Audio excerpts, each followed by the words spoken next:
guys, and welcome to another episode of Fuck Around and Find Out. What's up, fuck man? Today's podcast is going to be about alcohol, everybody's favorite drink.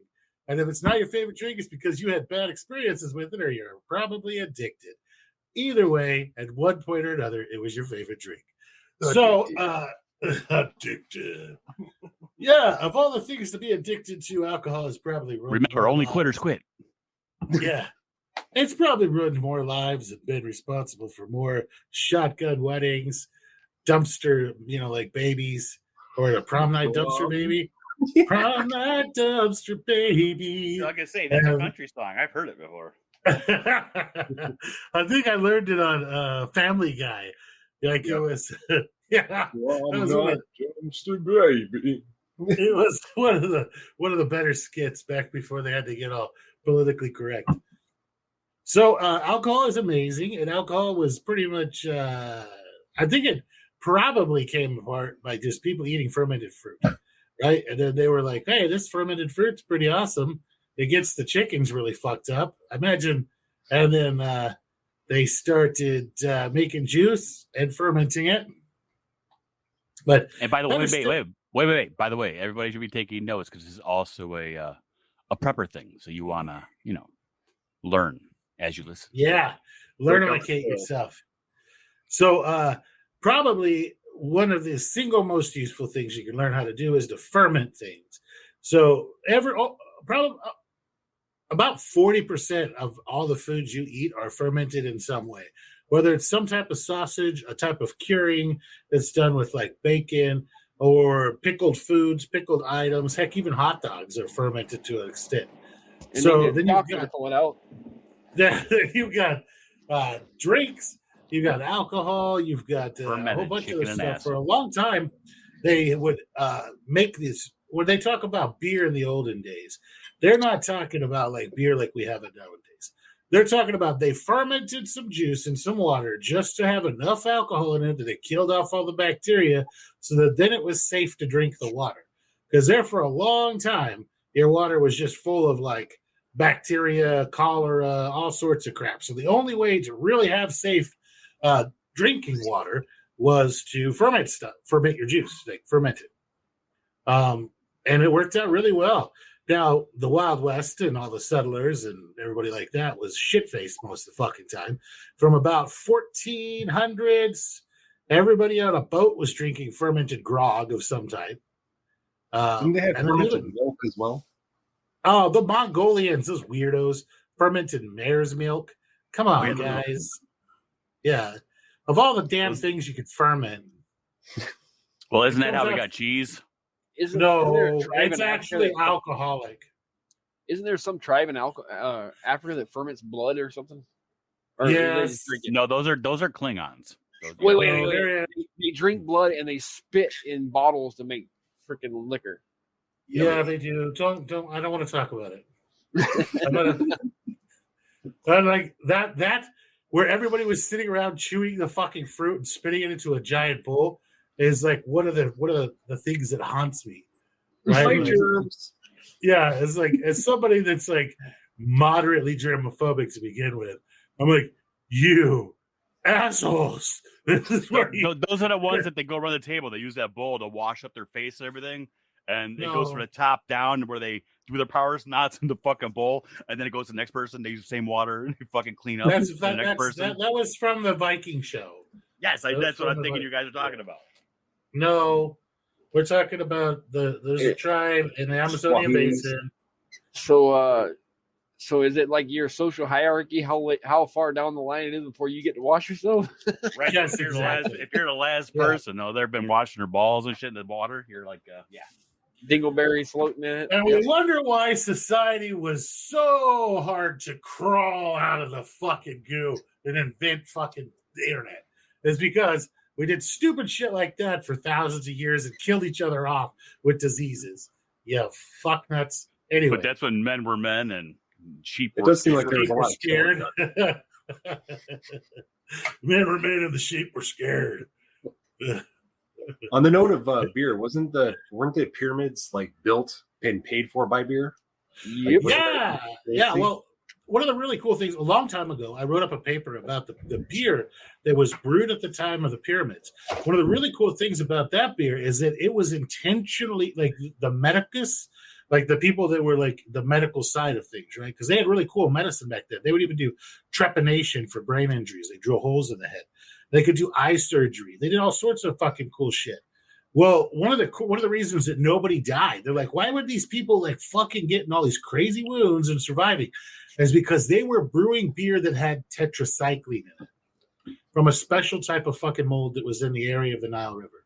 So they had tetracycline beer, and we can go back and look at the people who, because tetracycline leaves a very specific layer in your bones, right?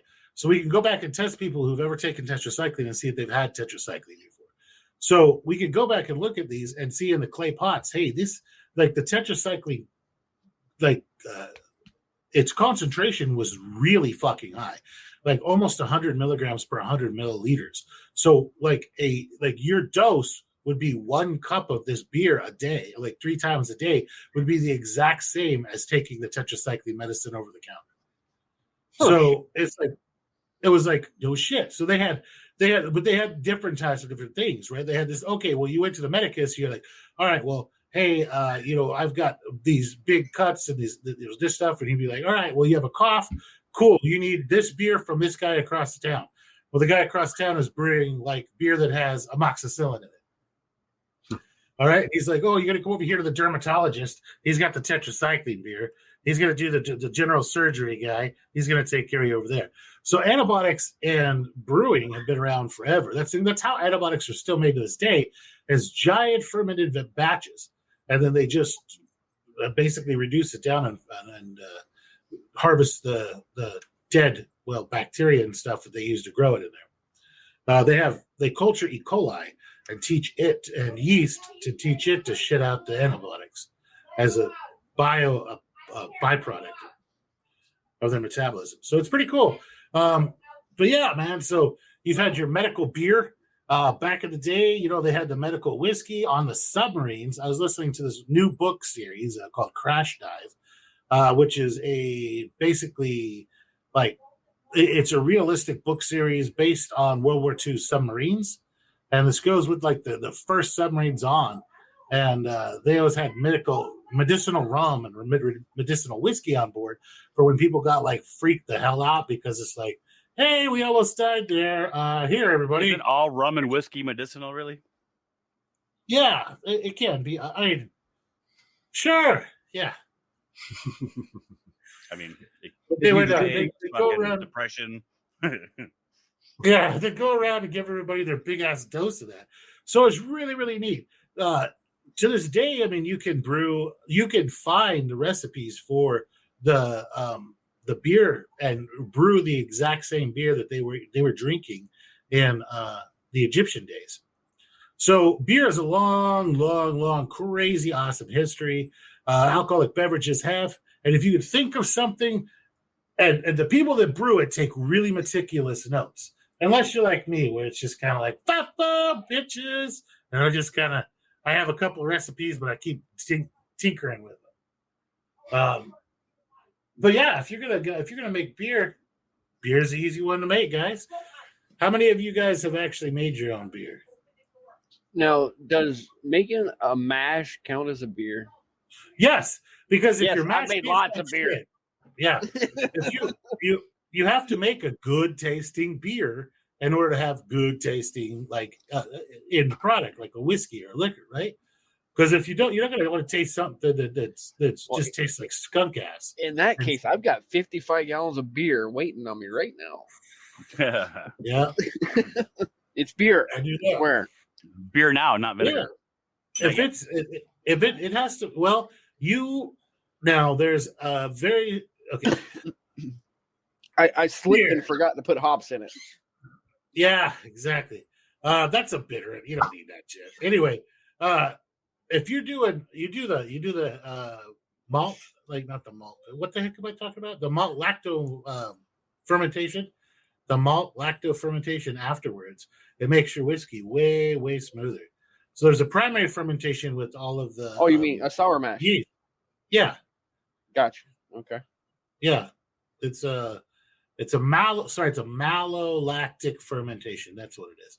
It's going to take your lactic acid and turn it into malolactic acid, and it really smooths it out. Well, and that's why you set back on the lees. Anybody who knows me knows I love teaching people things, but I had a person that I know for a fact is a raging alcoholic ask me to teach him how to make liquor, and I said, no, not doing it, partner. Why not? And I said, because you could kill yourself for $30. Yeah. Well, at least he'll die doing what he loves. We could always be so lucky. As far as making a really good, let's say you're Jim Bob and you want to make your first batch of wine, right? There's no reason for you to overcomplicate this shit. You can literally just go buy organic juice from the store, dump it in some shit, add a little bit of water, add a little bit of sugar to bring it up to like 1.2 specific gravity, or ignore that altogether, jump the freaking juice in, throw in some yeast, not fucking bread yeast. Guys, stop it with the bread yeast. Listen, bread yeast works. Bread, they're all the same thing, but just they're different. Not. Yes, they are. They're like isolations. Each one is a different isolation.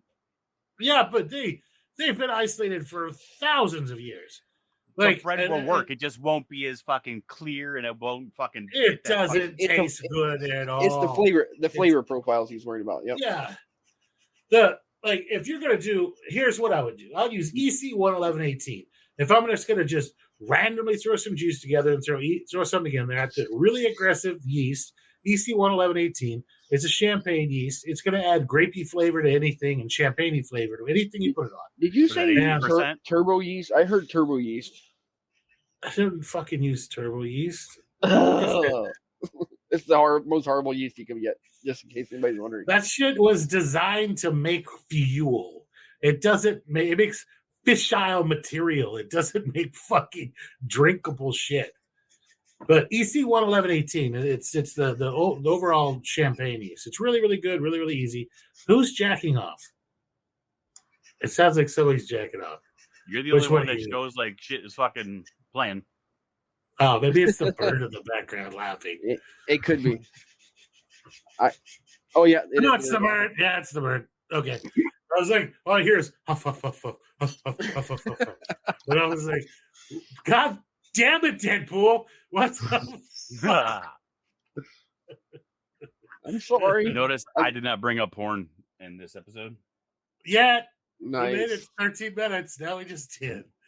So, so you can take your EC 11118, just drop it, just pour your juice into, you want to leave some headspace, pour your juice, a little bit of juice out, drink a cup of it, pour your rest of your, the packet in there, put the top on loosely, stretch a glove over it, random, and so the glove can inflate, and that'll keep out all the oxygen because the glove will inflate a little bit, then to where it stretches the rubber band will leak out the gas, so the glove will come back, shrink back down.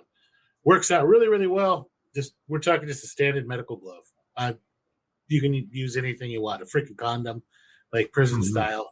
No, I was gonna say it sounds like you're making fucking prison fucking juice. Yeah, that's what we're doing. We're making hooch. Is that orange juice and white bread? I use the white bread, and then you use the fruit juice. You put the white bread in a fucking glove. You poke holes in it. You throw that in a fucking back in the toilet in a jar. You sound like an expert on prison stuff, sir. Oh, you go to rehab.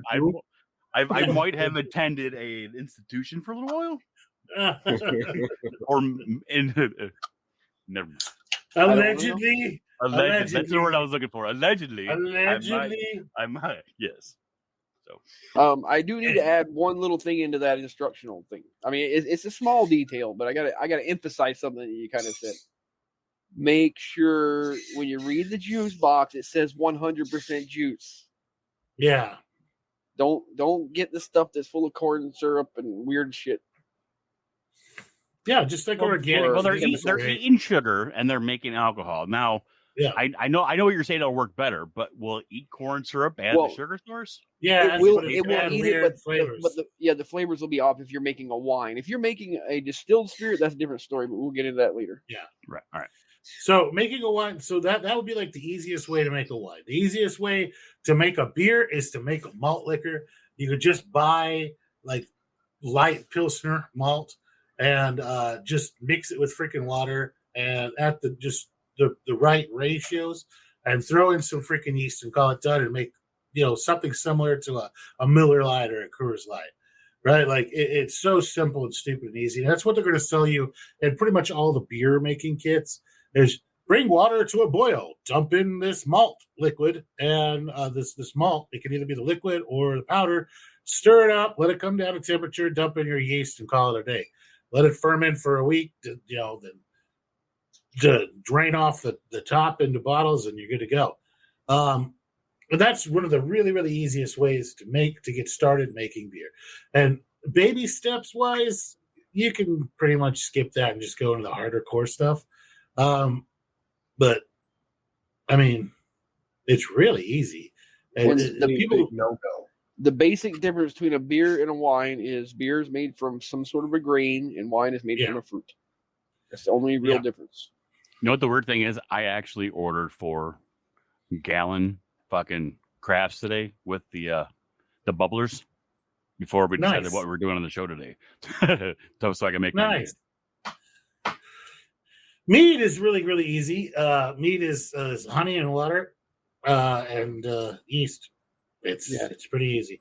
I don't know if you buy like local. I guess mead's its own classification. It's not a wine or a beer.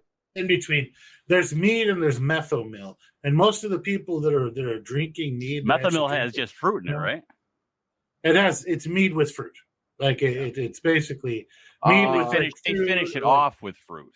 Kind of like a fortified wine or something, huh? Yeah. Well, like my favorite mead is methomil is blackberry mead, and everybody likes blackberry mead. You take a shitload of fucking blackberries. You take your regular standard mead, which is water and honey. It's like 1 pound of honey per freaking gallon of water or some shit like that. 2 pounds of honey per gallon of water. That's what it is. And then you take like a half a pound of blackberries per gallon. More honey, more liquor. And squish those up and dump them in there. And then dump your yeast in and just let it go down. And it'll eat the fruit. It'll eat the honey. It'll turn into methyl. It's called methomil. And it's great. The Vikings used to drink it all the time. Not just straight mead, but like generally some type of methomil. They would use the honey to kind of like bump up the percentage of alcohol and use the fruit, which was a limited supply, to add flavors and different things. Like spruce tips make a great methomil. It adds like a lemony type of flavor to it. So, yeah, pretty cool. That's pretty easy stuff. Now, if you get into the big boy classification of stuff, you get into distilling. And distilling is where my passion, as well as Trim's passion, kind of freaking lives there, too. Mm-hmm. That's kind of our baby. As I started off, allegedly. I'm fascinated with the idea of it. I haven't actually tried it. Where I live in Texas, it's legal state-wise and illegal federally. I've actually made some fucking race car gasoline at one point in time, and that came out really bad. That's a free permit. If you want to go ahead and get into making legal alcohol, you can apply for your free permit to make your own fuel. And you can make your own fuel up to like 10,000 gallons or some bullshit. But you have to submit to inspections. You have to submit to inspections. You have to do it in a separate building for your living quarters. And as soon as you make it, you have to put something in it to make it, I forget the word, make it undrinkable. It's a bitterant. Denature it. Yeah. Or there's a bitterant too that they'll sell you. Oh, like they put alcohol in the fucking in high school, you kids stop drinking. You see, like when you make your ethanol fuel, you got to like immediately pour a little bit of gasoline in it to make it undrinkable. Yeah, according to the rules. But if you have that permit, you cannot be making it to drink because they will come check on you. They will randomly, and so that permit to me is a trap. It's exactly what it is. It's a trap. And the reason they hate people distilling alcohol so much is money. Taxes. They don't get their tax money. They tell you it's for safety, but you're more dangerous pumping gas than you are making alcohol. Yeah, if you blow yourself up making alcohol, you've done so many fucking things wrong. It's not even funny. There should be zero pressure involved at any time in making alcohol because it's an open thing. A still is an open to the atmosphere device. So there should be no blockage, no pressure buildup at any time. And you're cooling the vapor back down to a liquid so you're not just filling everything up with vapor to make a giant fuel air bomb. If you've blown yourself up, you fucking deserve it. Yeah. And honestly, you're trying to do something stupid if you blow yourself up or cause a fire with that. Goddamn hillbillies do it, all right? Like, people dumber than the people who try to grow mushrooms in their mom's fucking panty drawer make alcohol on a regular basis out there with possums and shit in it. It's almost too easy. I hate to say it. I mean, once you learn the process, it's like, oh my God, this is easy. Next thing on my list. If you watch the show Moonshiners and you think that's how you make liquor, you're wrong. They intentionally mislead you in every single episode, at least one little piece of the process, just so you know. Yeah. One piece of the process is always jacked up. One of those things, you remember there was Pappy, the guy who would Popcorn Sutton? Popcorn Sutton, yeah. And one time he was like, well, a raccoon crawled in, or it was a possum. Possum crawled into one of his big brew tubs, a 500-gallon tub, and drowned.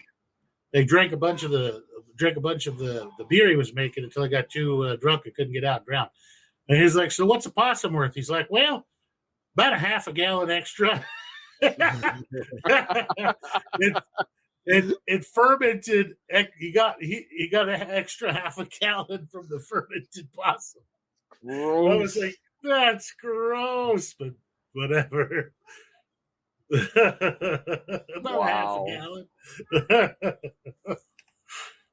That's disturbing, actually. Yeah. So let me walk through one of the first ways that. So we better start with talking about different types of stills. Okay. All right. So you have your regular kind of, was it a T-top type still? It's just a copper pot still. Yeah.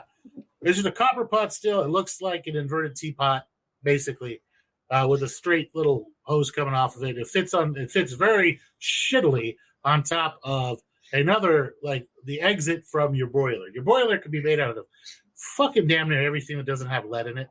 All right? Like almost everything. Anything metal that doesn't have lead in it can become a boiler. My first boiler, allegedly, was a beer keg, right? Worked out super, super good. It was like, what are they, like 16 and a half gallons, 17 gallons, or whatever? 16 30. gallons or whatever. Yeah. The beer kegs? The big ones are 30. Talking about a beer ball? Yeah, okay. But no, like the big one. No, mine was a big one. I guess 30 gallons. Yeah. Yeah. I think so. Wait a minute. It's not 30 because I know they were 30 gallons at a party. I thought they were 16 and a half, but let me Google it. I don't know. Yeah, they're only like 15 gallons or something, or 16 and a half. I remember that you're right. Texas keg for sure is 30 gallons. Yeah.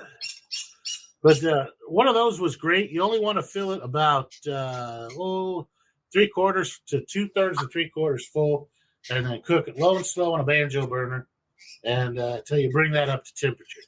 Now, my first ever still was just a stainless steel pipe, and at the top of it was a big old plug you could put in there to stick a thermometer in. It was just a rubber like stopper. It was a 3-inch pipe. It just fit on just a flange I put on the bottom of they used the pot still. And then, the leg came off the top of it, and I had a little water jacket on it. The cold water, you want to come from the furthest point, and the warm water going to come out up closest to the still. So, and then I used it as a pot still for a long time, and the highest I'd get was like a 50% ABV. Which is pretty good for a pot still. But then I shoved it full of 100% copper scrubbies and turned it into a reflux still. And it really took off then. So I'd get like 90% off of it all the day long at that point. So we're gonna talk. So you have your pot stills. These are old timey stills. When you see stuff that says pots distilled, they are ran through a pot still at least one time. Usually it's several times to clean it up. And the alcohol is coming off of it between 35 and 55% ABV. And as Sheldon would say, fun fact, the old-time moonshine jugs used to see with the 3 X's on it. Each X represents how many times it ran through a still. Yeah, those are how many times distilled. Yep. Okay, go ahead. So you would capture all your distillate coming off the first time with the pot still, and you would just capture 100% of it. You would taste it as you go, but you're just doing what's called a stripping run. That's where you're just taking 100% of everything that comes off of the still. It's going into big glass jugs or into another container of some type. You're just catching 100% of everything until the still gets up over boiling. Your still will never reach boiling, like 212 degrees, while it's still got alcohol in it, because the alcohol evaporating itself is cooling down the liquid that's in the boiler. Does that make sense to everybody? So you can track the tip, how much alcohol you have left, because your first bit of alcohol is going to come off about 160 to 165 degrees. But that is not really alcohol. Those are methyl ketones. That's methanol. That's hexane, pentanes. It's a whole bunch of nasty shit. It's called your 4 shots, and there's a mathematical equation to know how much of that based on how much total volume you're going to chuck. Personally, I just chuck like the first pint that comes off the still, and that gets rid of my 4 shots and most of my heads right off the bat. And then I capture everything else for a stripping run. So now you've taken your low wines, which is just like your beer, and you've stripped it into another tank. You're going to take all of that and then water it down to below 40% alcohol. Put it with good water. With good water, good clean creek water, drinking water, avoid chlorine, but just good water. And put it back in your still once you have a whole bunch of it together, then run it again. And that'll be your number 2. That'll X number 2. Now you start making cuts. And cuts is you take a whole bunch of little containers, you line them up, and you fill them up about halfway. And a lot of people use pint glasses. A lot of people, like, depending on the size of the still, might be one of those little tabletop ones you can buy off the Amazon. They only hold like 2 gallons of liquid. Those are using shot glasses to make their cuts on that one. But what you're doing is you're taking those little glasses and you're going through there and you're labeling them as you go. You can use it with a marker. You can put it on a big piece of paper and just put like a 1, 2, 3, 4 next to them. You're going to reuse your containers a bunch of times, and you're looking for the jar that smells the best, tastes the best, and has no burn. And that's your hearts. That's the good stuff. Now, usually the jars on either side of those, to some extent, are going to be good ones you're going to also want to keep.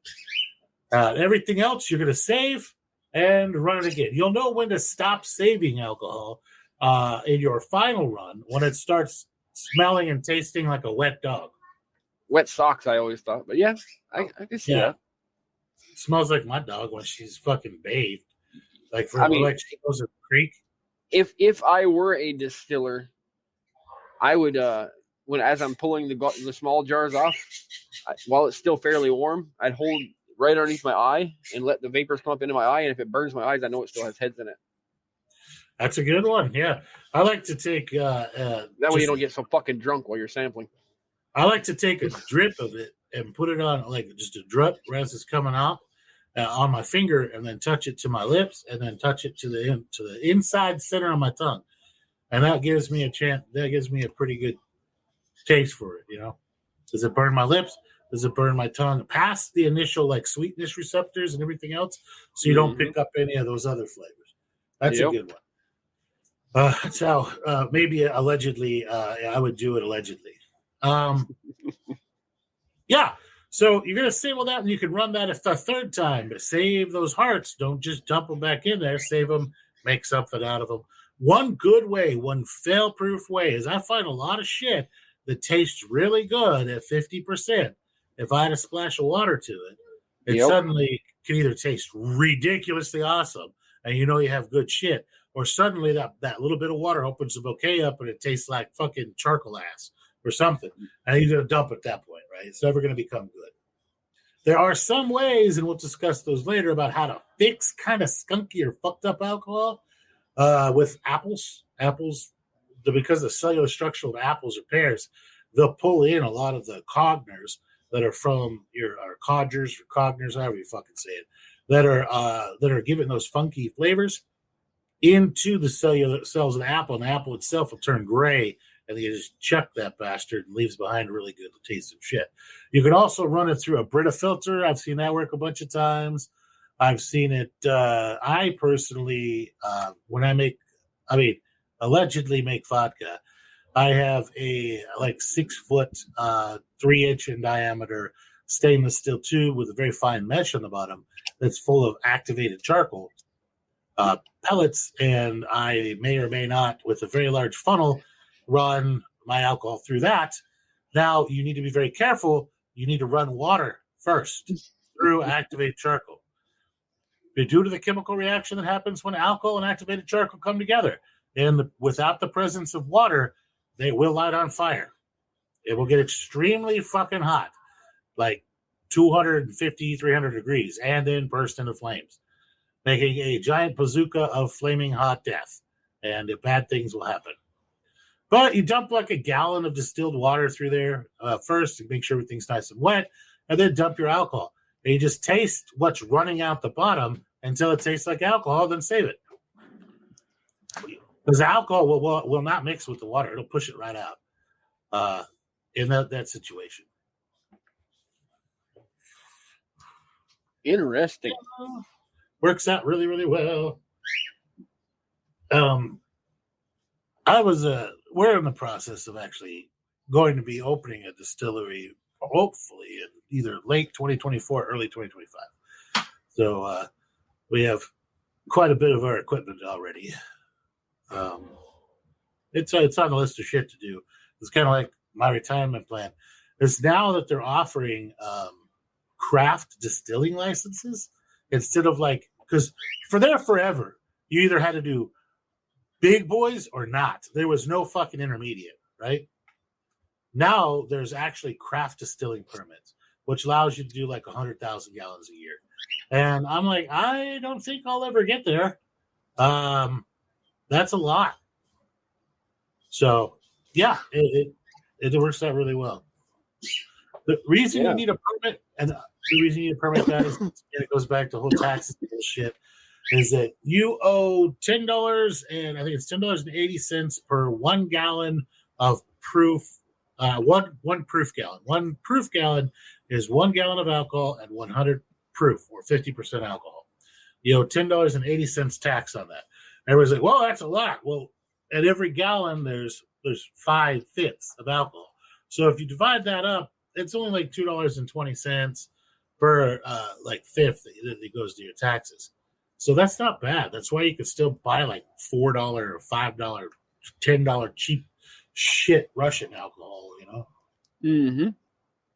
Because your taxes aren't that extreme. You just have to stay on top of them and pay them quarterly, bitches. So you're talking about running it 3-4 times through a pot still, right? Yeah. The hillbillies came up with an idea of having the output of their pot still go into another pot that was full of water or alcohol or something. The thumper. And they made a thumper, and it made it just like they were running it twice every one time they ran it. They were doubling their output. And they also called it a doubler at one time. Just for that reason. Yeah, those are pretty darn cool. And what happens is that the vapor of the alcohol coming off of their hot is going into there and heating that up enough to send the alcohol that's in that through another set of pipes and other cooling and everything. Yeah, and if you want to get fancy, you can put flavored fruits and stuff like that in your thumper to impart a little bit more flavor into your alcohol. It's another option. You see that a lot of time with gin. They call it the gin basket. Yep. Yep. You could put a gin basket on stills like ours, or like we would pretend to have. Pretend, allegedly had it allegedly made to my alleged personal specs by a company called Steel Dragon several years ago. Heard of allegedly. Them. Oh, they make great work, dude. I know. I don't trust anybody, so I allegedly made my own. Oh, it was a pretty penny, but this is gonna be our our legit production still. Yeah, mine would never pass any codes. The one that's in my head that I allegedly would have made. Allegedly. But ours had to be registered and made very, very specific way. It's a 8-inch column. So let's talk about Fearl's alleged one. It would be what they call a. You want to say it to me? His is a flute. Yeah, mine's a flute, hillbilly flute. Well, I mean, hillbilly flute is a registered name for it, but it's a flute, and it looks like a flute, right? So, and I have a 8-inch and I have a 4-inch. And my 8-inch one, I have never unpacked. I unpacked it when I got it, and looked at it and checked the packing slip, made sure all the freaking pieces and parts were there, packed that big bitch back up, stapled it closed, and put it in storage, because that one is my production still, and it is not coming out until we have our license, because there is no fucking way I can justify running an 8-inch column still and call it a hobby still. All right, because and part of your licensing process, they have to inspect it to make sure it's never been used. Yes, and it's I mean, we're talking about 8-inch. It's 8 inches and 24 feet tall, right? Yeah, with an 8-inch still is going to put out fucking 5 gallons, 10 gallons an hour or more. More, yeah. If you're doing a hard run, like a stripping run, you're probably looking at 20, 25 an hour. If you're doing like a production run, you're probably looking at 5 to 7 an hour. But I got it's got what's called a shotgun condenser there at the top, and that runs cold water through a series of pipes that causes the distillate to rain back down through a bunch of bubble plates. And I'll put pictures up, I guess, to kind of. You are mistaken, sir. What? What you have is a deflegmator. Deflag? That's right. I can't remember the damn word. Deflegmator. I'm sorry. No, I mean that's because that word's. You show me another point in fucking time if that word's ever been used. There's no way I'm going to remember what a deflag. That's why I love it so much. It's such an odd word. It's awesome, dude. It's the weirdest word. It's currently the weirdest word in my lexicon. But here, let's see. Where are we going? Podcast picks. I have a shotgun condenser, or in my dreams still, I have an actual shotgun condenser. They're almost the same thing. They're very similar. Mainly, the difference is where they're at on the still. The shotgun is at the output of the still to condense the evaporated alcohol, and a deflegmator is used to recirculate the alcohol inside the still. I too have one at the end of the still.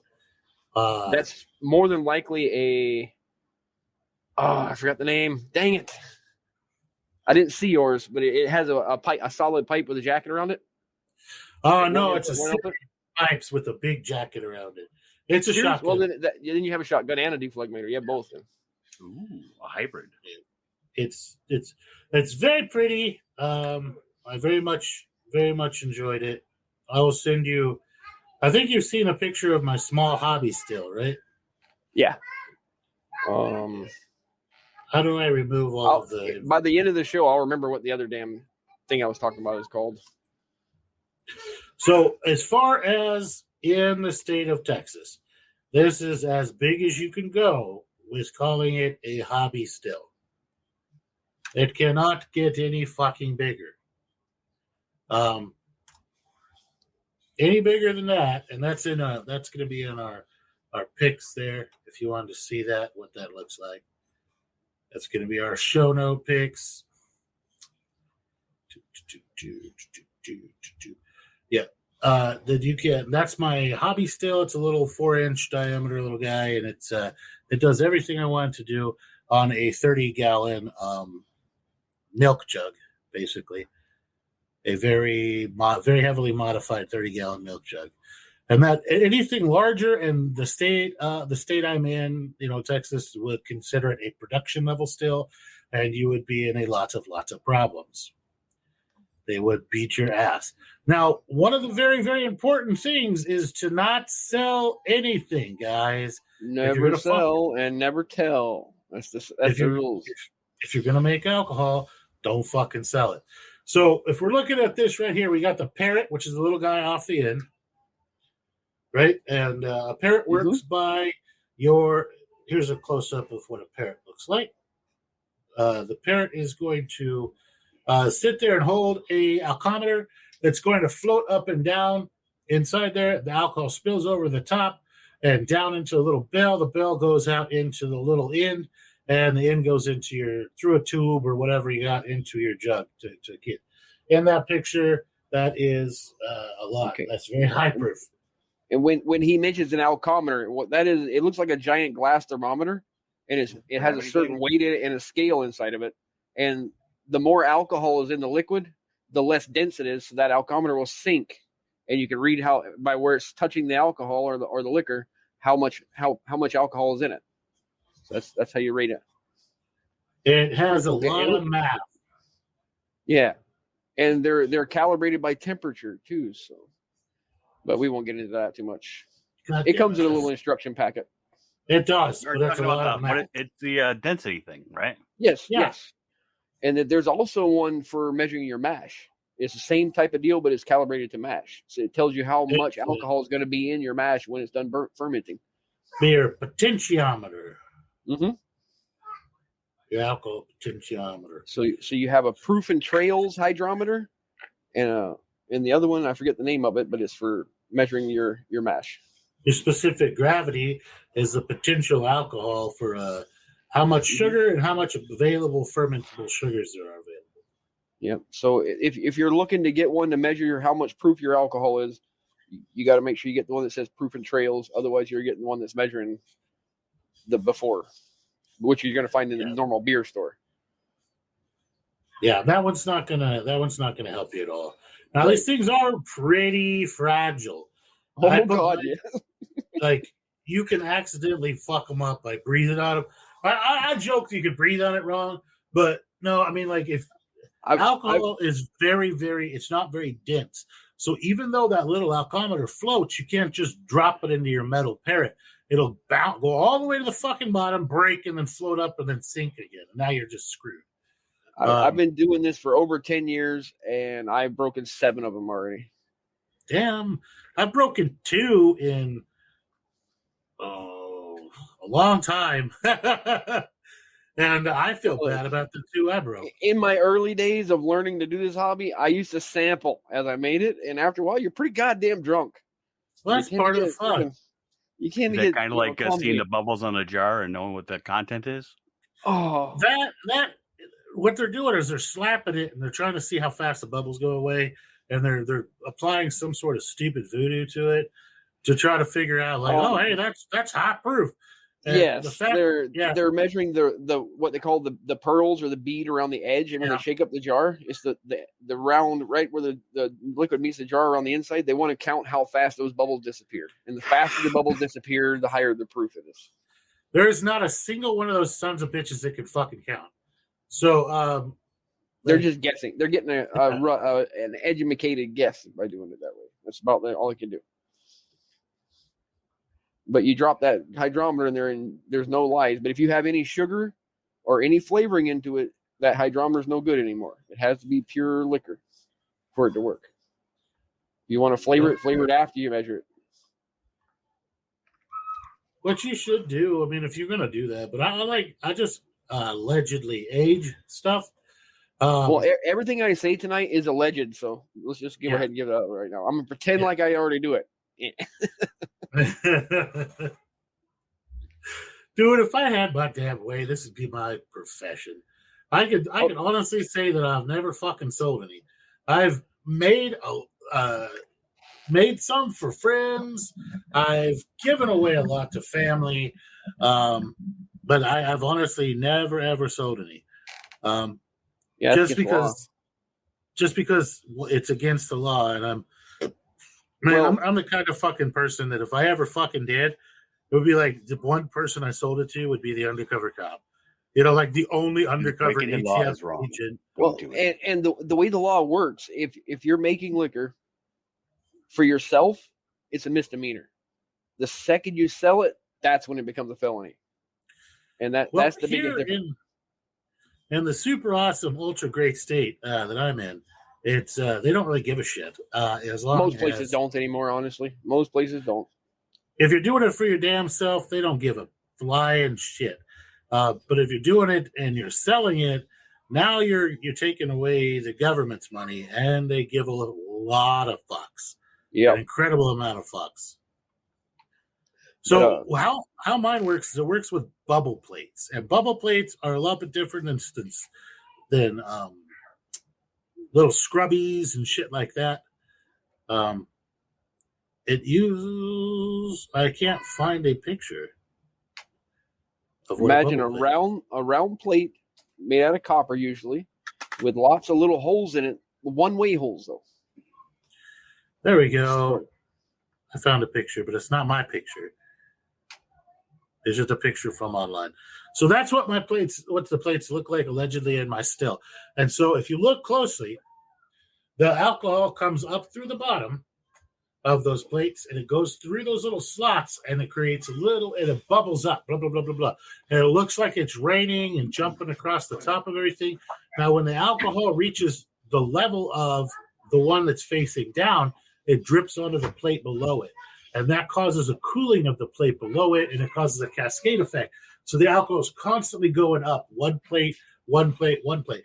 But when you're doing that, when you're doing these different stuff, you're causing theoretical planes. And there's a lot of math fucking involved in it, but hillbillies can do it, right? So it's not that crazy.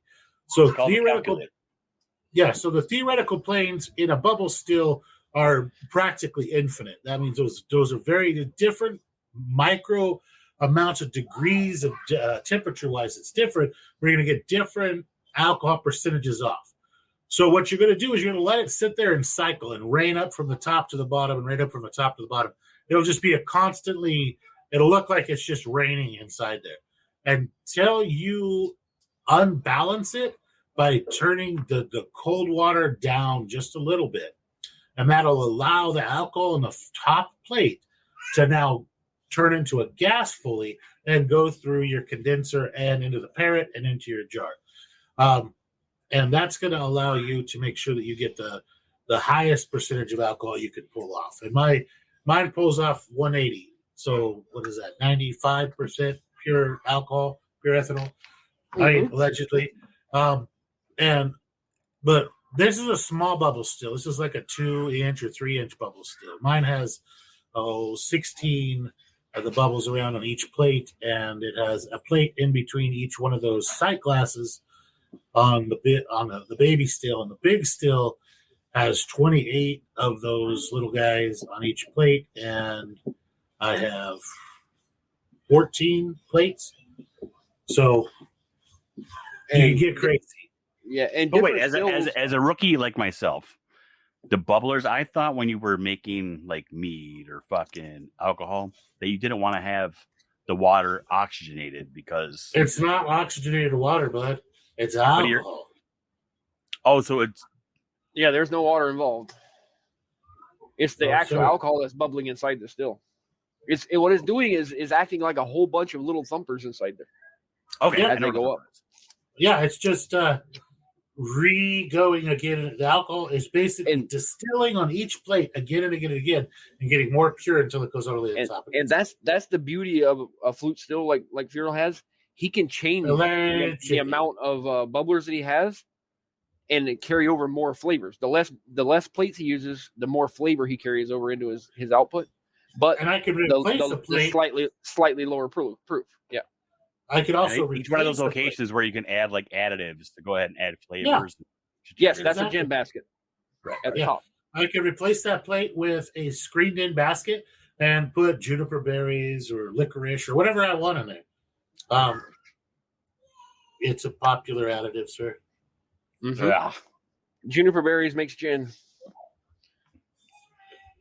Allegedly, this is what it would allegedly look like. Allegedly, if it was raining, if you go to the podcast pics, you can see a alleged bubbler played allegedly in action. Allegedly. Now let's get into what I have. Mine is allegedly hillbilly cult FAFO'd together son of a bitch. It's a stainless steel boiler with a water heater element in it for electric heat, controlled by a solid state relay for temperature. See, that's awesome, man. I still have to use alcohol. But I mean, I still have to use gas. But I would love to have a rheostat like one like that. Fucking love that. You just turn it to whatever. You can turn it to the dial you want and just freaking call it a day, man. Sit back, drink a coffee, and wait for that bitch to get up to temp. Yeah, and then mine is what I call a convertible. I have a pot still version head that I can clamp on with sanitary clamps, so I can do my stripping with a pot still head through a shotgun condenser. Take that off when I got it all stripped down. Put on my reflux column, which is a 10-foot, 3-inch copper pipe full of what they call rashig rings, which are similar to your scrubbies and stuff like that, but they're just little ceramic beads and rings that are in there. They catch the alcohol. Is that like one of your whiffer biscuits? Yeah. The whisker biscuit. It's a real thing.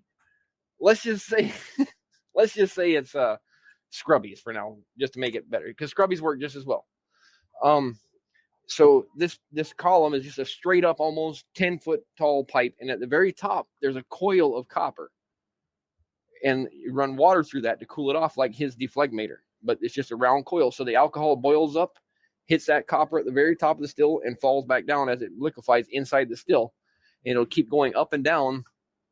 And in my still, since it's so tall, it creates temperature gradients inside the column as it goes up. Are those ones with windows on the side to go all the way up? I have a window in mine, but Fearless is the one with the windows all the way up. Mine just has a single window, so I can see what's going on in there. But on mine, I got it going, and I measured the exact point in my still where when it equalizes, when it just keeps going up and down for a while and it stops, there's temperatures all the way down. It gets hotter as you go towards the bottom because it's, more and more water in it. And I know for a fact that the boiling point of pure ethanol is 173.1 degrees, I believe it is, something like that. Yes, sir. So I have an outlet, a 2-inch outlet on my pipe at exactly the point where it becomes 173 or 174 degrees in my still. And when I'm ready to start collecting alcohol, I just open up that valve, and I have 173 degree vapor coming out into my condenser, and I get 196 proof alcohol out of it all day long.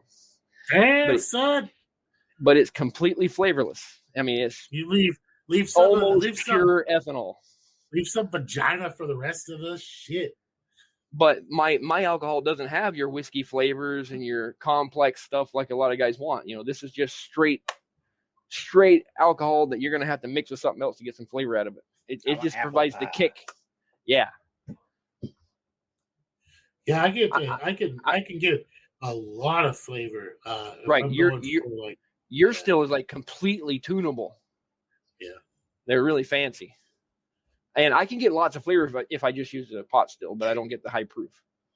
You guys are making me really miss my miss allegedly doing stuff allegedly.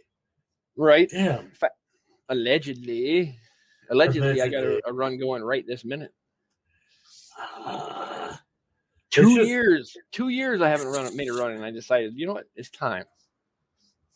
It's been longer. Hiatus every once in a while. Yeah. Well, you don't know what to do with it all. You only have so many shells in your garage, And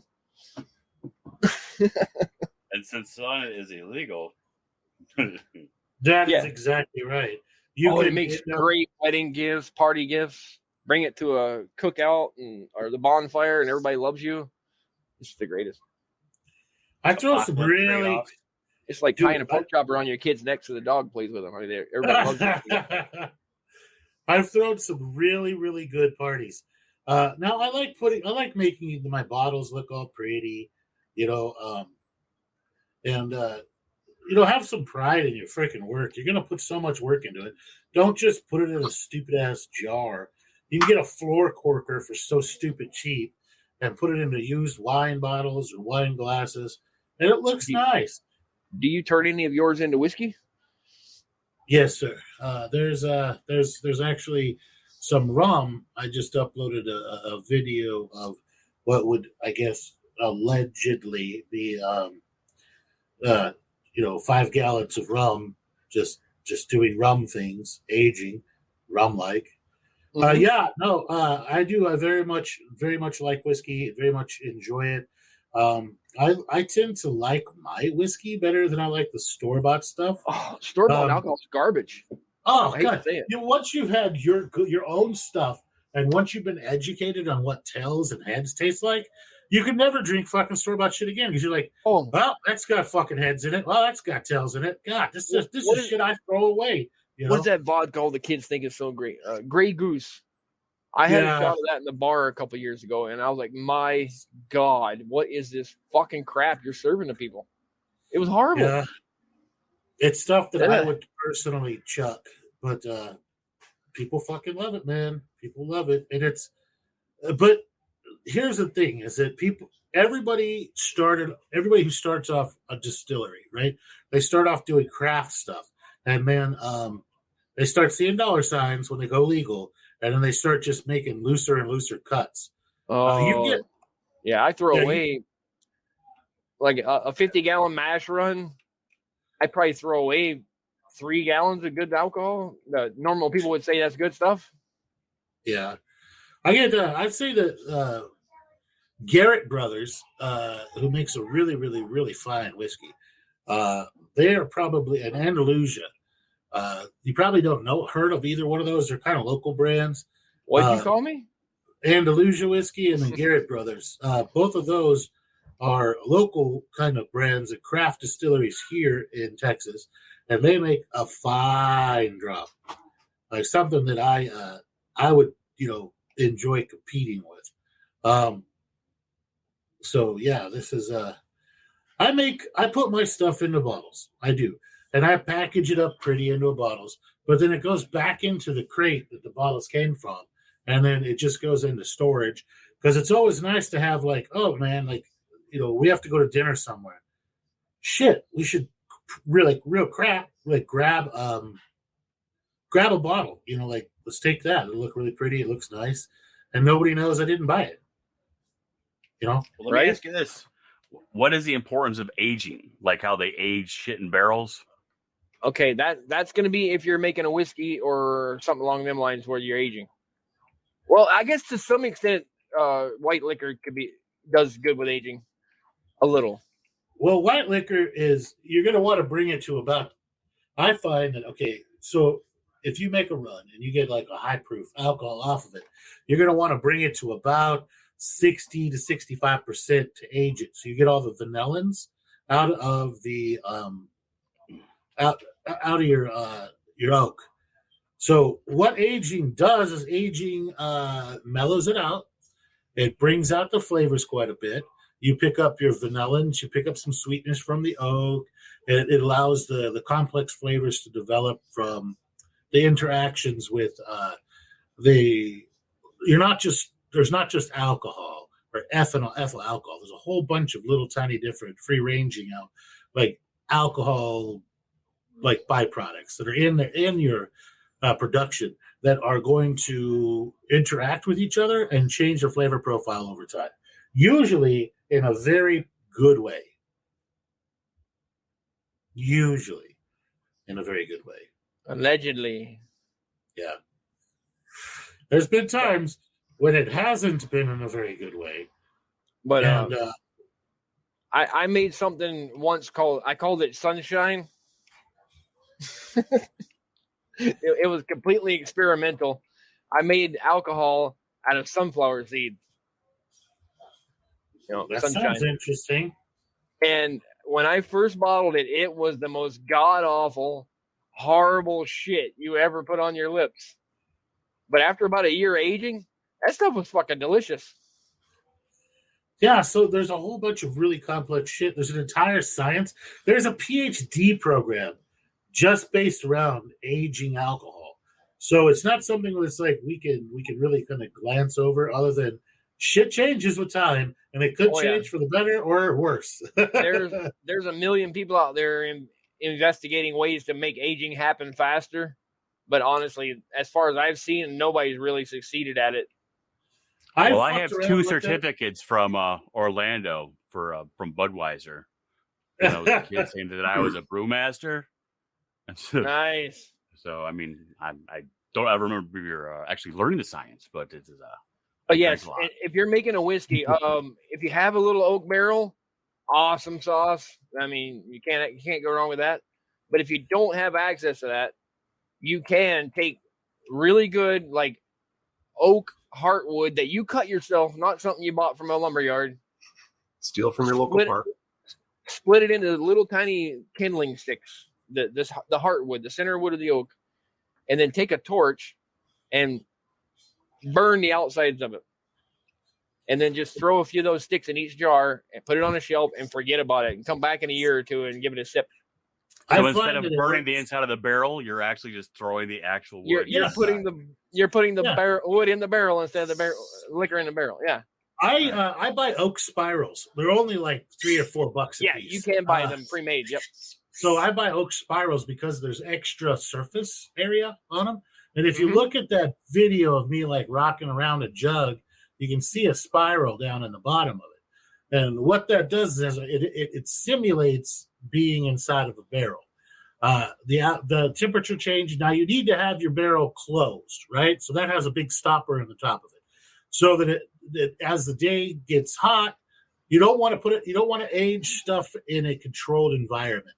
That's why they age them in like rickets, like the big giant hot barns, and so that during the day, you create a little bit of vapor pressure that forces the alcohol into the wood, and at night when it cools down, the alcohol goes back into the alcohol, and it just breathes in and out of the wood, getting more of the flavors, getting more filtered by the charcoal and by the everything, and it really moves around inside of the barrel quite a bit. The same kind of thing happens inside of a jug with a spiral or wood chips. If you want to do wood chips, Brewhouse, I wish they would sponsor us. They make that little still that I sent a picture that I put in there. That's just a little column still that could also be ran as, that's just a little pot still that can be ran as a column still with the little scrubbies that are down there at the bottom. That's almost identical to the same still that I started on way back in the day. It's just an ice chest full of ice water and a little submersible pump and let her go. But on top of a beer keg. So that it's really not that difficult. Aging is over complicated. People overcomplicate it. Add wood chips. Dark wood chips are going to give more caramels and more toasted sugars. Light wood chips, like you're going to get, there's light, medium, and dark toast. Light toast is going to give you almost just pure vanillins and some fruity flavors. Your medium toast is going to give you some of the vanillins, some caramels, usually some like fruity flavors, like stone fruit flavors, and then you're going to end up with a little bit of toasted sugar and some sweetness on the end. So I would suggest that everybody starts with medium toast chips or a medium toast spiral just to start with, and don't just jump into a dark toast. Wait, I have another question. I just thought of it with the when you guys are allegedly making the shit, when you go ahead and you're evaporating the alcohol and then the thumper brings it back down. I've seen shows where sometimes running hard and fast or slow and steady. How much of a difference does that make in the end product? I find that hard and fast, you get more weirdness, more nastiness. You get more skanky taste. I don't know how to. I don't really know how to. I don't know. Yeah, how to. If I'm doing a hard and fast, it's usually just a stripping run, and I plan on running the final run really slow. That's the one that counts. Is that last run. Yeah, if I'm doing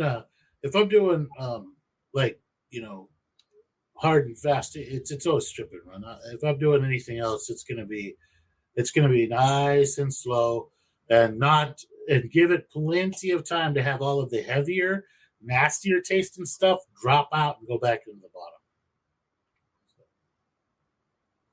Yep. It's a lot of fun, man. I've given bottles of alcohol to some really important people. I'm sitting here like, if you want to use your own wood sticks like I do, you can toast them in your oven also. I got to. This is. I've toasted them in the. I have a little. I bought off of a. What do you garage sale?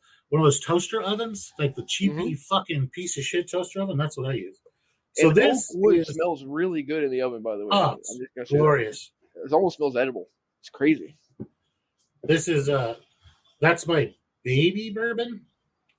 It's a bourbon that I made that I distilled like 2 days after my daughter was born, and I aged it, and then once right after her 1 year birthday, I bottled it, and every year that I open a bottle and drink it with my wife and some friends on her birthday. Nice. And I have enough bottles that because they're not very big bottles. They're like 16-ounce bottles. They're little bitty bottles. But I have enough bottles that should be like 30 before she runs out of bottles. So. Nice. Yeah, I would. And because we can't actually like get graded and have awards and stuff, I have awarded myself many things. Like I said, man, I enjoy making it. I enjoy making my It's something to be proud of when you do it. I mean, yeah. Especially when you're traveling, you meet another distiller and you guys are comparing notes, and yeah, it's fun. I beat the last guy I had a competition like that with beer. I'm just warning you. Oh, buddy, yeah, I will. Independently tested, and I beat him. I got best in show at local dog park 4 years running. I don't know. I went and visited a buddy in Pennsylvania a few years back, and I knew he was a distiller, so I brought some of mine, and we went to the club where he had this club that he went to that you had to bring your own liquor in, and they served it back to you. It's kind of weird. I never seen it. Yeah. They fucking do that here. There's some places that do that here too to get around liquor laws. Yeah, that's what this was. And he goes up to the bar, we're all half shot, and he's like, "Hey, bartender, bring us some of Trim's and some of mine." And he had it laid out shots. And he's like, "You try them and tell me which one's better." She's like, "I don't want this horse shit. I've had your stuff before." She told him. Then she drank mine, and she looked at me, and her eyes got big. She said, "That's dangerous right there." I was like, "All right." But that was just apple pie. It was just apple pie, though. It wasn't pure. But I'm good. I enjoy making. I enjoy just making like whiskeys. I really enjoy. I like taking like fancy store-bought liquors and making them myself out of moonshine. That's my pride and joy. I can make Di Serono. I can make apple pie. I can make rum chata. All your root beer schnapps, every flavor of schnapps you can imagine I can make. Just fun. I brought some to work once, and my boss told me never ever do that again because everybody was missing work the next day. That's perfect. I might have brought a little too much, like 10 gallons. Jesus, for 3 people. There's like 20 of us, but that's a half a gallon a person. Yeah, it's not excessive. I set myself on fire that night. It was great. I would have banned you too, son. Like, holy shit. You know how when you have the pure stuff, you flip a beer can upside down, you pour a little bit on the end of the beer can, you light it on fire, and you show everybody burning at night. Like, look how pretty and blue this is. Yeah, you can't see it during the day. Yeah. And then I sneezed right as I was burning it, and it just went all over my arm. Jesus. I put up some pictures of what I make in various labels that I make for fun. There's the vodka. I enjoy doing that. I enjoy doing it.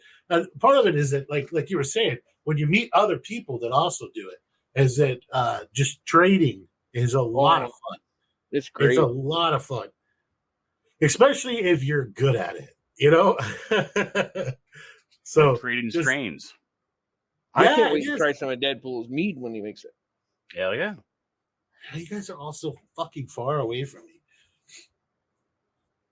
I don't want to ship. I can ship beer and I can ship wine. I just won't ship alcohol. Right. That's a little scary. I mean, if it could break or something, and I'm not worried about getting in trouble because I'm not selling the shit. I'm worried about it breaking en route and like getting everywhere and lighting the fucking plane on fire or something. Right. You ship it inside fucking the box when it's filled with vermiculite. That's what they do with the chemicals when they put them in those bottles, the jars. Vermiculite actually is a buffer, so even if they kick that motherfucker, it ain't gonna break. I thought about using wine shippers. I make a lot of wine. Like, it's actually, me and my wife were just out at the new property and looking at it, and all the tunas are ready on top of the cactus and the cactus fruit. And so we were like, oh, man, we didn't bring anything to pick them with, so we're going to go out this next week and pick up a whole ton of, man, God, Lord, no wonder she hates me doing this shit. Oh, man. The Juneberries are ripe here. I should pick a bunch and make some Juneberry wine. That'd be awesome. Yeah. I've never made a wine. Believe it or not. Actual wine that I plan on drinking. I just noticed, I was like, I looked at the background. This was like our old, this is me pressing plums to make plum wine. I love I have a that's my little wine press. I have that little wine press and I got one bigger. And I love it. It's a lot of fun, but I was like looking at the background, the wall is got a spray of plum juice on it. There's fucking plum juice everywhere. I'm like, no wonder she fucking hates me doing this shit in the fucking house. You guys familiar with what commodities are? Yeah. You mean like oranges? I trade commodities quite a bit, bud. Well, I mean, like for poor people that they give them food. Commodities? Oh, food stamps? No, I was talking about like government cheese kind of people? Like food banks? Oh, okay. Food stamps. Yeah.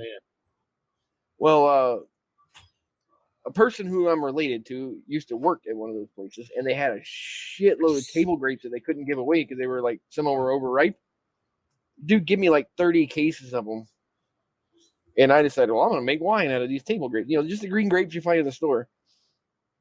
Good Lord. I never want to go through that again. Trying to crush grapes by hand. Oh, it was horrible. I got to step on them motherfuckers. Oh. No. Stop making it difficult. You don't need to step on shit.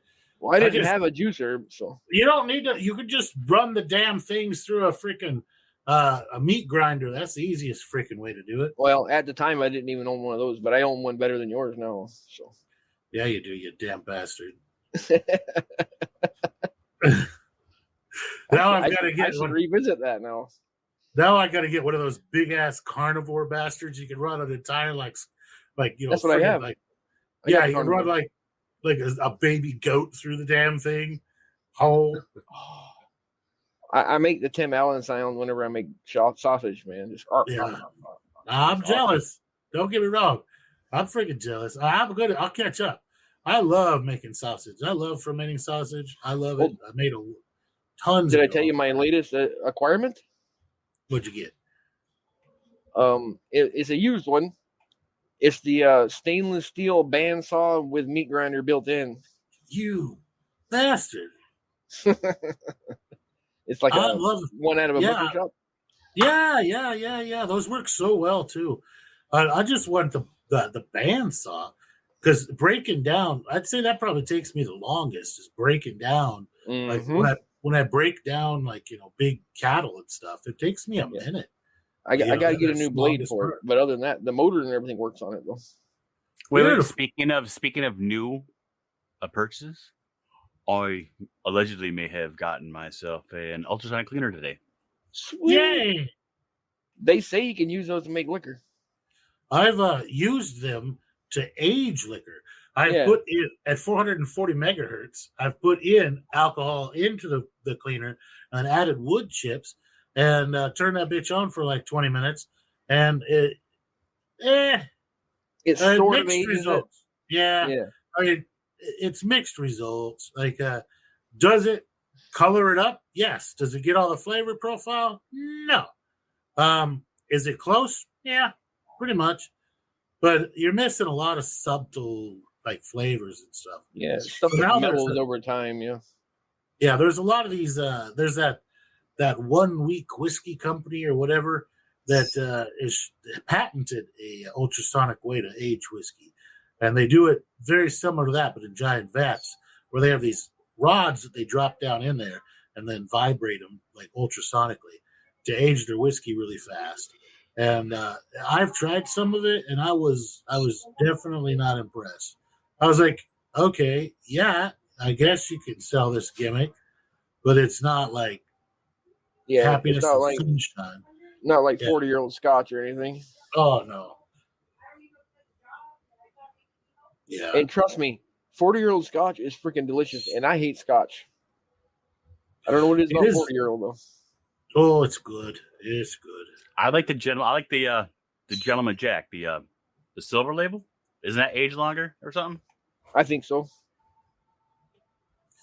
All right, sorry, I didn't mean to ruin your thing. I just wanted to. No, that's part of the discussion. I don't know much about Gentleman Jack. I was just posting random pictures of beers that I've made. Now, beer is in a weird spot legally. You can make it absolutely fuckload of beer, and it's traded like. And if you join a beer group, man, it's traded left and right, back and forth, up and down, and they just like trade 20 packs, 30 packs back and forth to beat each other. It is a lot of fun. It really is. I will be adding a FAFO beer trading link in the Discord. My question is, why do they discriminate against distillers so much? And you can trade it. Like, I can legally ship you this apple braggot. And let me talk to you about the apple braggot right there. So apple braggot is a apple cider brewed in the style of a light beer. So all I did was take apple cider and that light malt extract the powdered light malt extract, mix the bitches together, and then I threw in, I think, D47, which is a great yeast for if you're making like apple wines or fruit wines. I threw it in there. It came out to 7-ish% ABV, and it tastes amazing. It tastes like a really well done apple beer. Not like a hard apple cider because it has more of a silky beer mouthfeel than an apple cider. But it came out great. And I made one. I have these 7-gallon fermentation pails. They have a little spigot on the bottom that stands about 1.5 inches off the bottom so it doesn't pick up any yeast. And they have a built-in little, what do you call it? The little bubbler on the top. Like, the pails are, God, I don't know. I think they're like $40. Totally worth it. You just rinse the bitch out, throw in the next batch of stuff, and you're good to go. 7 gallons of alcohol makes an unfucking believable amount of beer. Like I think I made 122 bottles of that apple braggot. Like, I was giving it away. People came over. I threw a party. Everybody drank the shit out of it. I tell them, don't throw the bottles away. The bottles are infinitely reusable. You can the capper is so cool. Cap, boom. Custom caps, whatever you want. Some of my caps have like American flag on them. Some of them are red. You're going to be like that guy on Breaking Bad and Breaking. I was just about to say that with a ship busted. Motherfucker. Were they what? The show Breaking Bad where he's bottling his own beer and he got pissed off and pulled too hard and shattered it and cut his hand. Oh, I was talking about when they were blowing up in the garage and he thought someone was shooting. Oh, it was right. Yeah, now that does happen. You very much people died back in the old days. Like, if you look up the history of people who brewed champagne, like the Champagnier or whatever the fuck they were called, I actually probably accidentally pronounced that right. Anyway, those people wore like armor and fencing costumes because the bottles would explode and kill them. So you need to be really careful that your beer is done fermenting. It is crystal fucking clear before you bottle it. If it's a hazy beer, it needs to go right into the refrigerator, or it will continue to ferment inside that bottle. A little bit of fermentation is great. They sell little drops, right?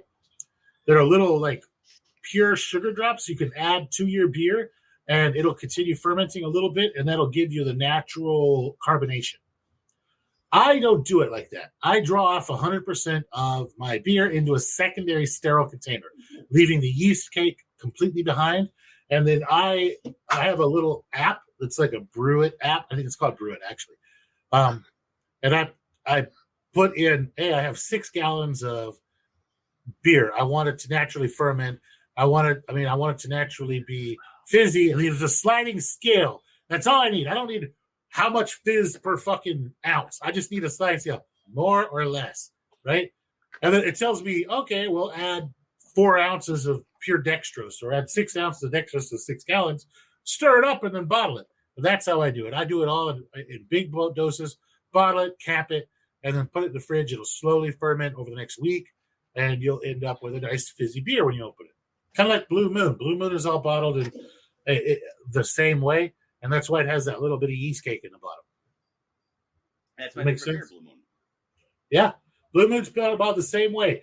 They draw it off into a secondary container, bottling container, add a bit of priming sugar is what it's called, and then bottle it up, and it ferments and gets fizzy on the way to your shelf.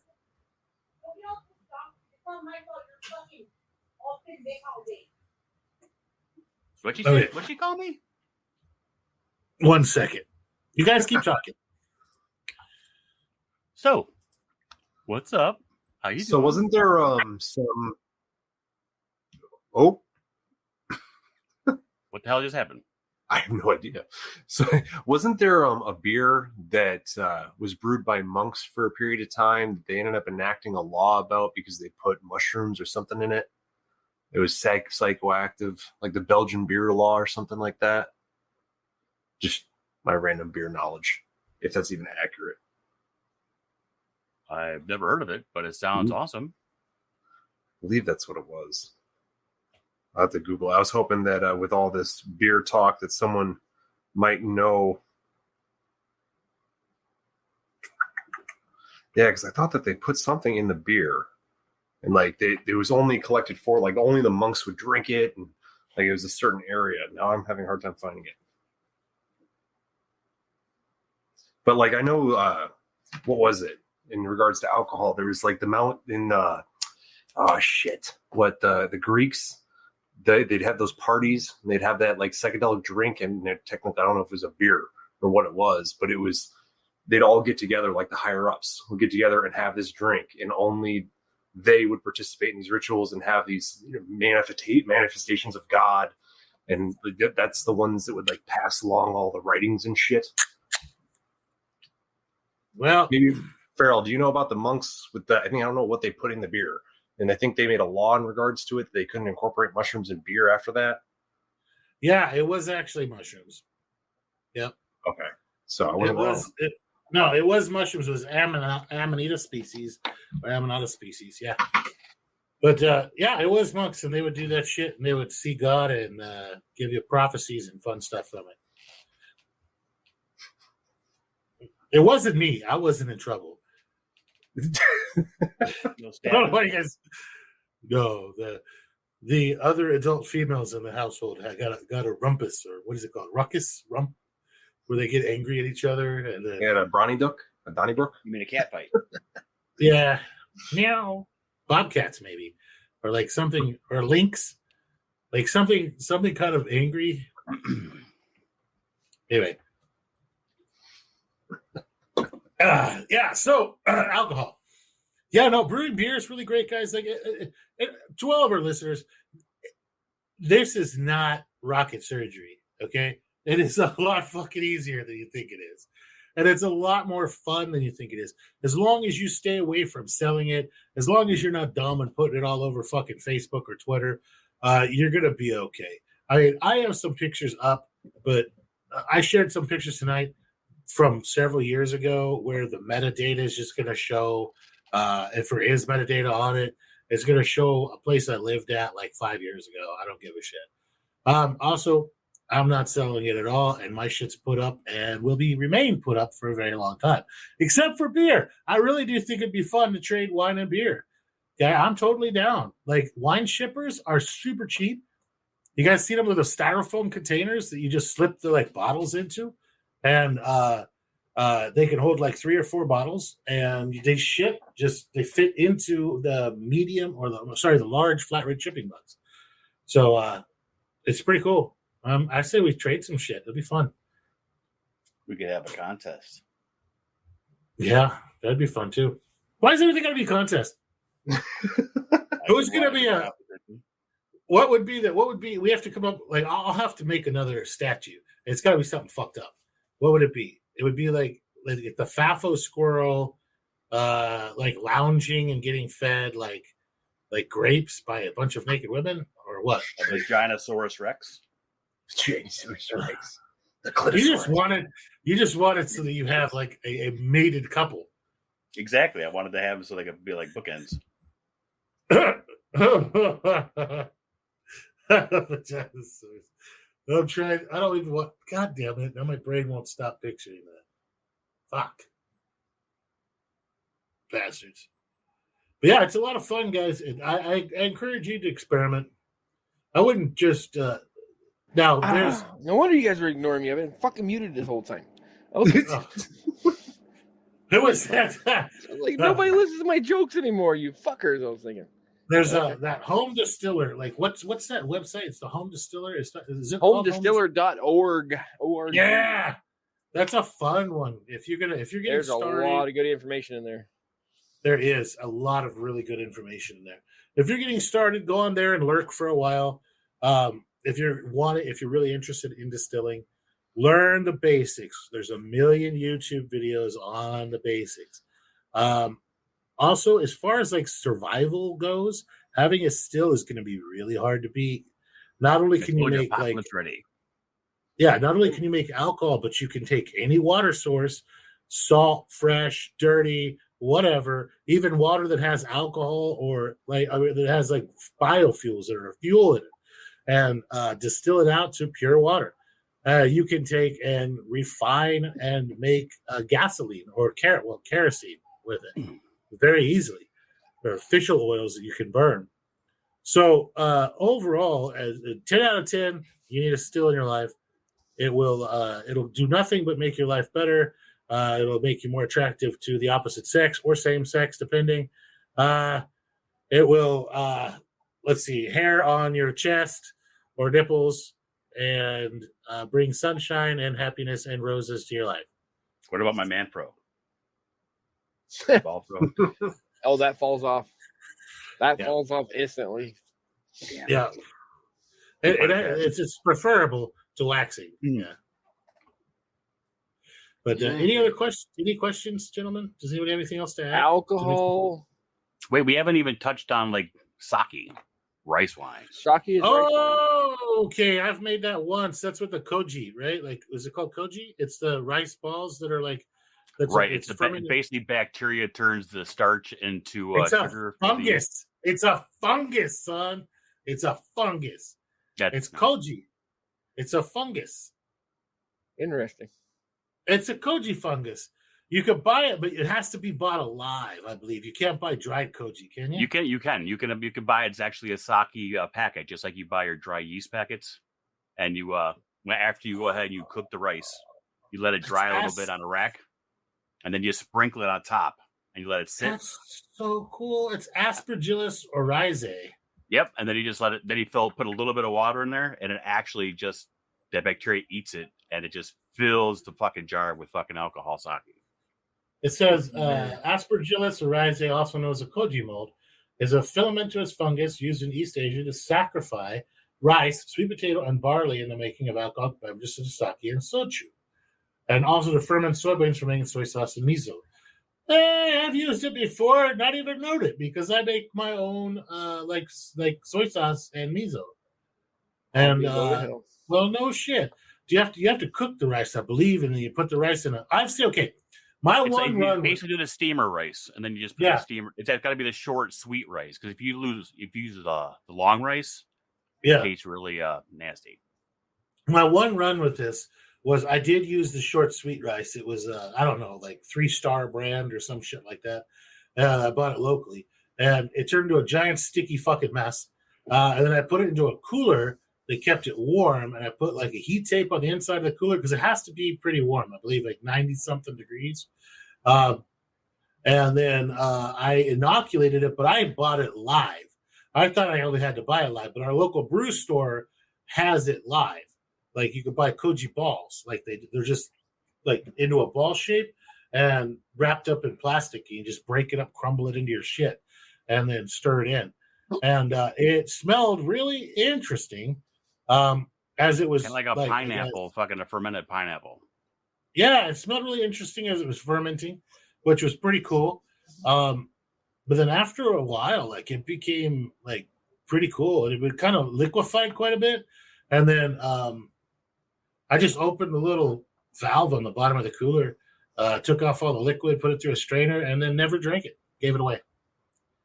You put the whole container with the rice into a fucking cheesecloth, and you fucking squeeze that shit like you're doing the mushrooms with the alcohol. And it was pretty much exactly like that. Yeah, and then you just add more rice, and it keeps filling up. I was afraid. I was like, so I was like, here, drink this to like people at the brew store, because the brew store, if you make wine or beer, you can bring it in and they'll judge it, right? Like they'll tell you if it's good or bad, but they're really friendly. This Saki will kill. I'm like, here, drink this. And they're like, hey, it wasn't bad for your first go. And I was like, I'm looking at him. I'm like, are you dying yet? Is it going to kill you?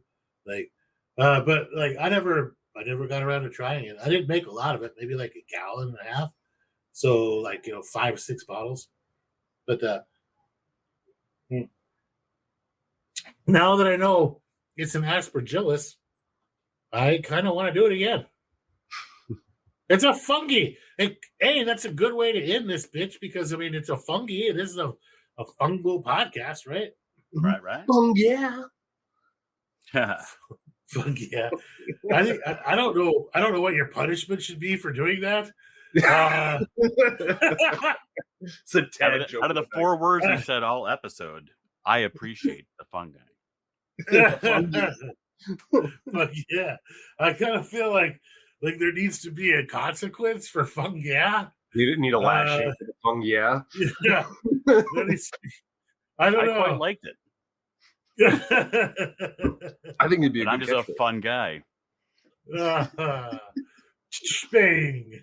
Yeah. Any mushroom related news going on in the world? I have started my project with the crazy happy mead. Nice. So everybody keeps saying the alcohol will kill it, but I don't believe them. So it's in process. It should allegedly in process. It should extract it. That's what I said. Yeah, it should be fun. The bigger problem is the water, but even then, it's water soluble, so it should be okay. Like, you should be okay. I don't see why it wouldn't work. You can do it with fucking honey, so I don't see why it wouldn't work with water. Yeah, I think it'd work. I like the idea. I think we should do that. As far as mushroom-related news, I guess my wife was on a trip to go see her family, and she was like 500 fucking miles away, but she took some mushrooms with her and got like all the old people in her family like high, and they had a great time. Did you see there was a bust in Los Angeles? It's like 650 pounds, and it said it was worth $1.5 million. Wow! Yeah, I need to know their people. Yeah, like that's 650 pounds. Yeah. How many ounces is that? Hold on, let me do get the Googler out. 16 times 650. 650 pounds, huh? Yeah. 650 pounds times 16 ounces is 10,400. 10,400. And what's the going rate for an ounce? Like, I don't know. Grand, between 8 and a grand. Okay, so that's 10. Really? Okay. For an ounce? $800? Oh no! I'm sorry. This isn't fucking cocaine. I thought it was like $50 to $70. Like I was talking about hashtags. That's roughly $143 an ounce, according to the math that they gave. Yeah. Wow. That's a lot. I think they triple it. Yeah. I was like, first off, who the fuck is growing that much freaking mushrooms? That is a lot. Like that's a lot. That's the person that's getting ready for when it becomes completely legal, and they're like, "Bam, there we go." There's a fucking warehouse. You said it was in California, though, right? I think it was in Los Angeles. Yeah. Oh. But isn't it legal in Oakland? I don't know, because there's a church there. I'm not familiar with that country. Oh, it's it's the Turtle Island Church or something like that. Yeah, no, I stay away from that fucking shithole part of America. I don't think it's communist bastards. It's a different country. That's not America. Yeah. Right? California. Yeah. You can't do anything fun there. But they punish you for everything. They take away everything you have and give it to the homeless. Do you guys hear they're trying to tax people for leaving the state to move away? Yeah. Yeah, they're like, you owe us money. Okay, well, I'm never coming back. Whoopee. They probably I'm sure they take that right out of your taxes. They can't. It's not their state tax. They can't. What they're doing is they're imposing a tax. If you ever come back to California, you're gonna have to pay it to enter. It's like and people are like, well, fine, then I guess I'm gonna pull all my business out of California. And they threw a little bitch fit because a bunch of they started to pay for all these pet projects they have. They just started charging everybody and their mom who had a fucking job. Or they're collecting all the homeless? Yeah. They're Pokemon Go in the fucking homeless population. And that was very insensitive of me. Oh my god! Can you imagine if that's how they collected people? with homeless balls. Yeah. We're relocating you. I choose you. Yeah. Come here, homeless, toothless crackhead. I choose you. And then they throw him into a fucking Holiday Inn Express and kick everybody outside of the hotel. What I loved about one of my favorite fucking stories about California is the city bought this hotel. Okay, it was a reasonable hotel. They fixed it up, and then they turned it into apartments for all these homeless people. It was like. Are you talking about the one where they weren't happy with peanut butter and jelly? No, I'm talking about the one that was like 150 fucking rooms. They moved all the goddamn homeless people into it within a fucking week. That somebody had stolen the copper out of the fucking walls, like fucked everything up, and they were and like half of the people sold their fucking water heaters. Like they just like the best demolition crew this side of San Jose. It was within 2 fucking weeks. The power was off because somebody had stolen the fucking copper to the goddamn wire box outside. Like it was just a total fucking shithole. And they went like Lord of the Flies in there. And then they had to kick everybody out. And they ended up, the place was so fucked up that they couldn't even fix it. They had to demolish the hotel. And it cost them something like $220 million all you had from start to finish. Well, can you imagine how bad that smelled after they left? Oh, dude. Like dead fucking animals, socks, and old fucking armpit cheese. Yeah. It's like talking about California. Have you guys ever been to San Francisco? The smell in San Francisco is so pungent that you could taste it's like Austin. Man's shit. It's like fucking Austin. Austin, everybody's like, Austin's so cool. Except for people who've lived in Austin or go to Austin regularly. You're like, it just smells like piss. It just smells like piss. Awful. Like, I mean, at least, designate a spot where you're going to do that. They're like everywhere. Yeah, that's what it is. It's like the open doorway. Fuck it. I'm going to line your threshold with my shit. Well, and here's the thing: is that there are so many programs that those people are homeless on purpose. They want to be. All right. They want to be homeless. They get free money, they get free housing, they get free phones. Now, the only caveat is, just like here where I live right now, is the only caveat is you have to be sober. Like clean and fucking sober to take advantage of those. And if you're not clean and sober, you get in the system. Once you're in the system, they drug test. Only by you. If they're gonna spend, it costs them like $15,000 a month to do all this fucking shit for these people. If they're gonna spend that much money, they drug test them all the time. And you know what? They just can't fucking do it. They don't. Yeah, they want to be. They don't have any repercussions for it. I mean, why would you? If you can live off your addiction and you still are in an area where you can live outside, they're not going to bother you. Because it used to be a thing. Like, if you were homeless, you'd get harassed by the police. And that's not a thing. Like, it's an accepted way of living now, which seems interesting when they kind of... They're called urban outdoorsmen. I've heard like the unhomed. It's called, what is it? City Rugged? City Rugged. City Rugged. So they bred for the new pair of boots we got on. These are Crocs, except they got cleats and they're urine proof. They're great for defending yourself if you need to kick someone in the groin. It's a kick and rip. Those cleats will save your life. And because they're waterproof, they're also HIV cleanable. All you got to do is just dip your feet in the provided bleach bath. You're good to go. We'll have your shoes AIDS-free in no time. No time at all.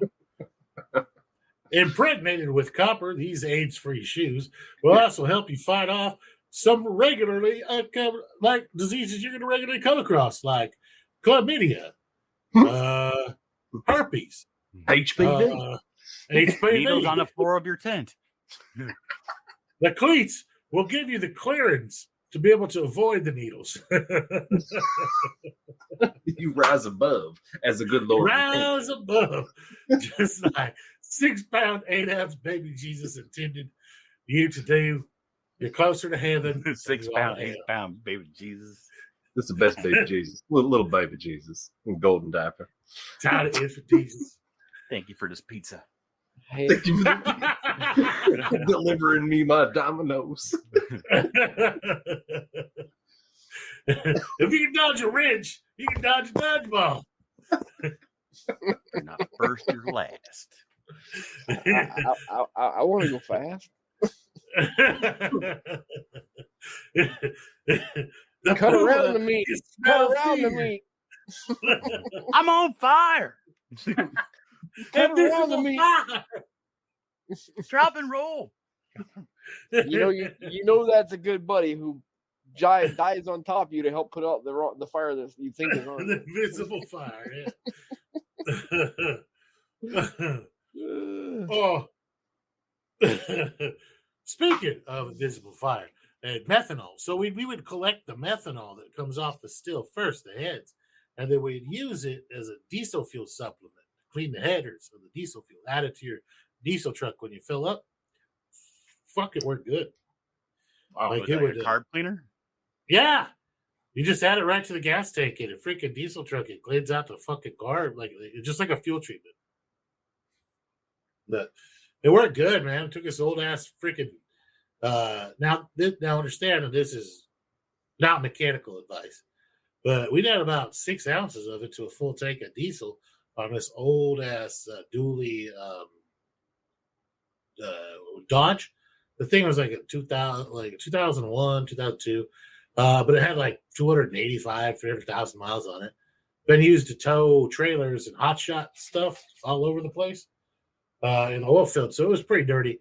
And man, it running like a freaking top after two tanks of gas with 6 ounces of the heads in it, and each one. Now it burned hotter. It ran hotter, but it cleaned out the, I guess, ETR valve or EGR valve or whatever the fucking shit that is. Anyway, don't suggest you do that with a gasoline vehicle. It will not work out in your favor. It dry out all the seals. We use it. We use a lot. Time. We use the heads. We use the heads and the tails a lot for like lighter fluid for starting fires. Lawnmower gas, cleaning. Lawnmower gas. Like if you got a 2-stroke engine, it'll fucking burn it. Just mix it with a little bit of a little bit of oil, like it says. It'll burn it. It's great for cleaning.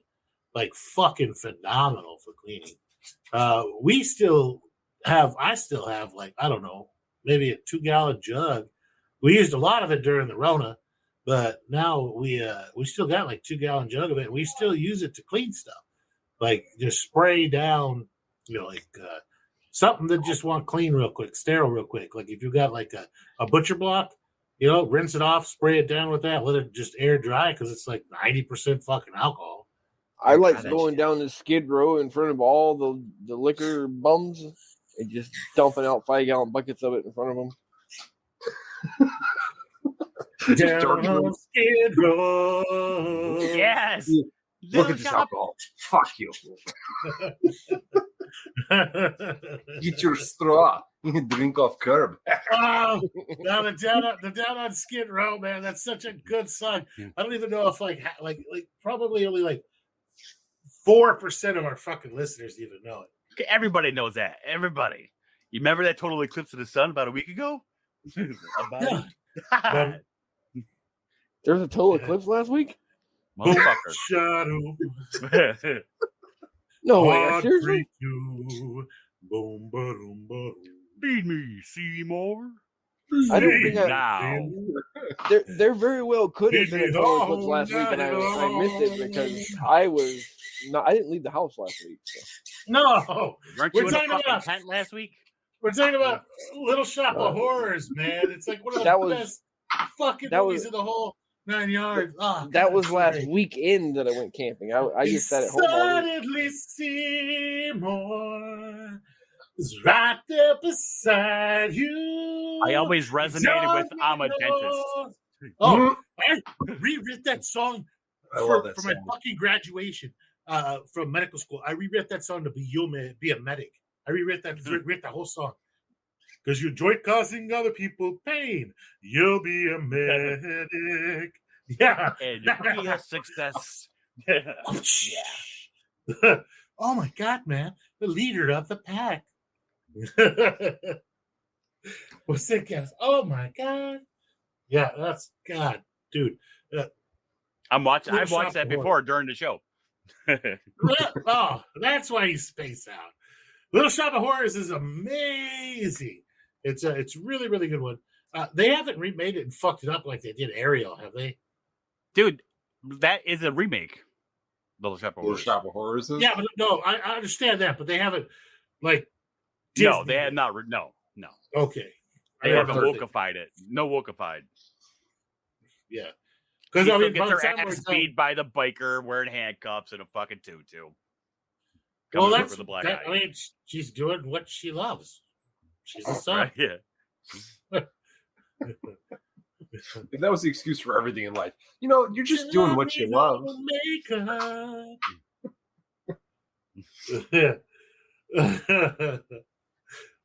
Oh man, I love that freaking show. I actually sing that shit to my shit when I'm doing it about, I've given you sunlight, I've given you rain, except, for my mycelium, trying to get it to grow. So why won't you grow?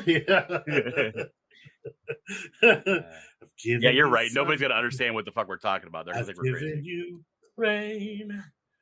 You've given me nothing. It can make you feel better. I already thought you were crazy before you started singing.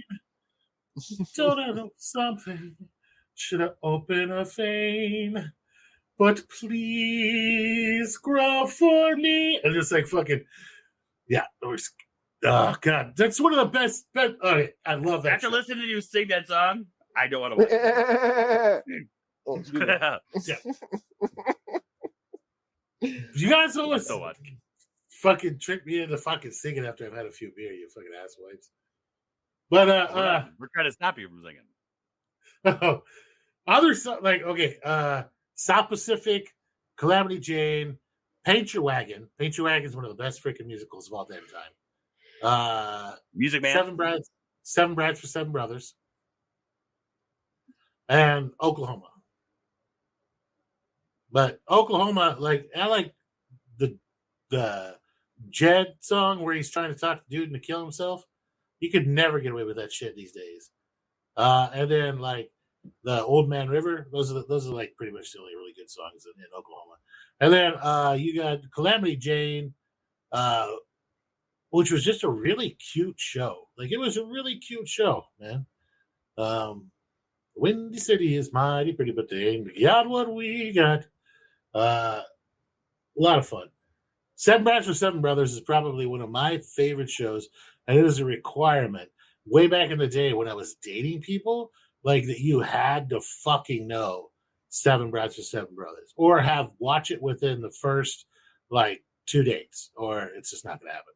Like you must know Seven Brides for Seven Brothers. It's one of the best shows in the entire world. Do you guys not know what Seven Brides for Seven Brothers is? No. Oh, it's glorious. So okay, there's seven brothers, right? And they get lonely. Do they have 7 brides? They get lonely. So the older brother goes to town to trade like all the trapping and shit like that. And he goes and he brings back a wife, Millie. Bring back hookers. No, he brings back. Okay. He talked this chick into into marrying and brings her back, and then the other 6 brothers are like, "Well, shit, we want wives," so they go and kidnap them,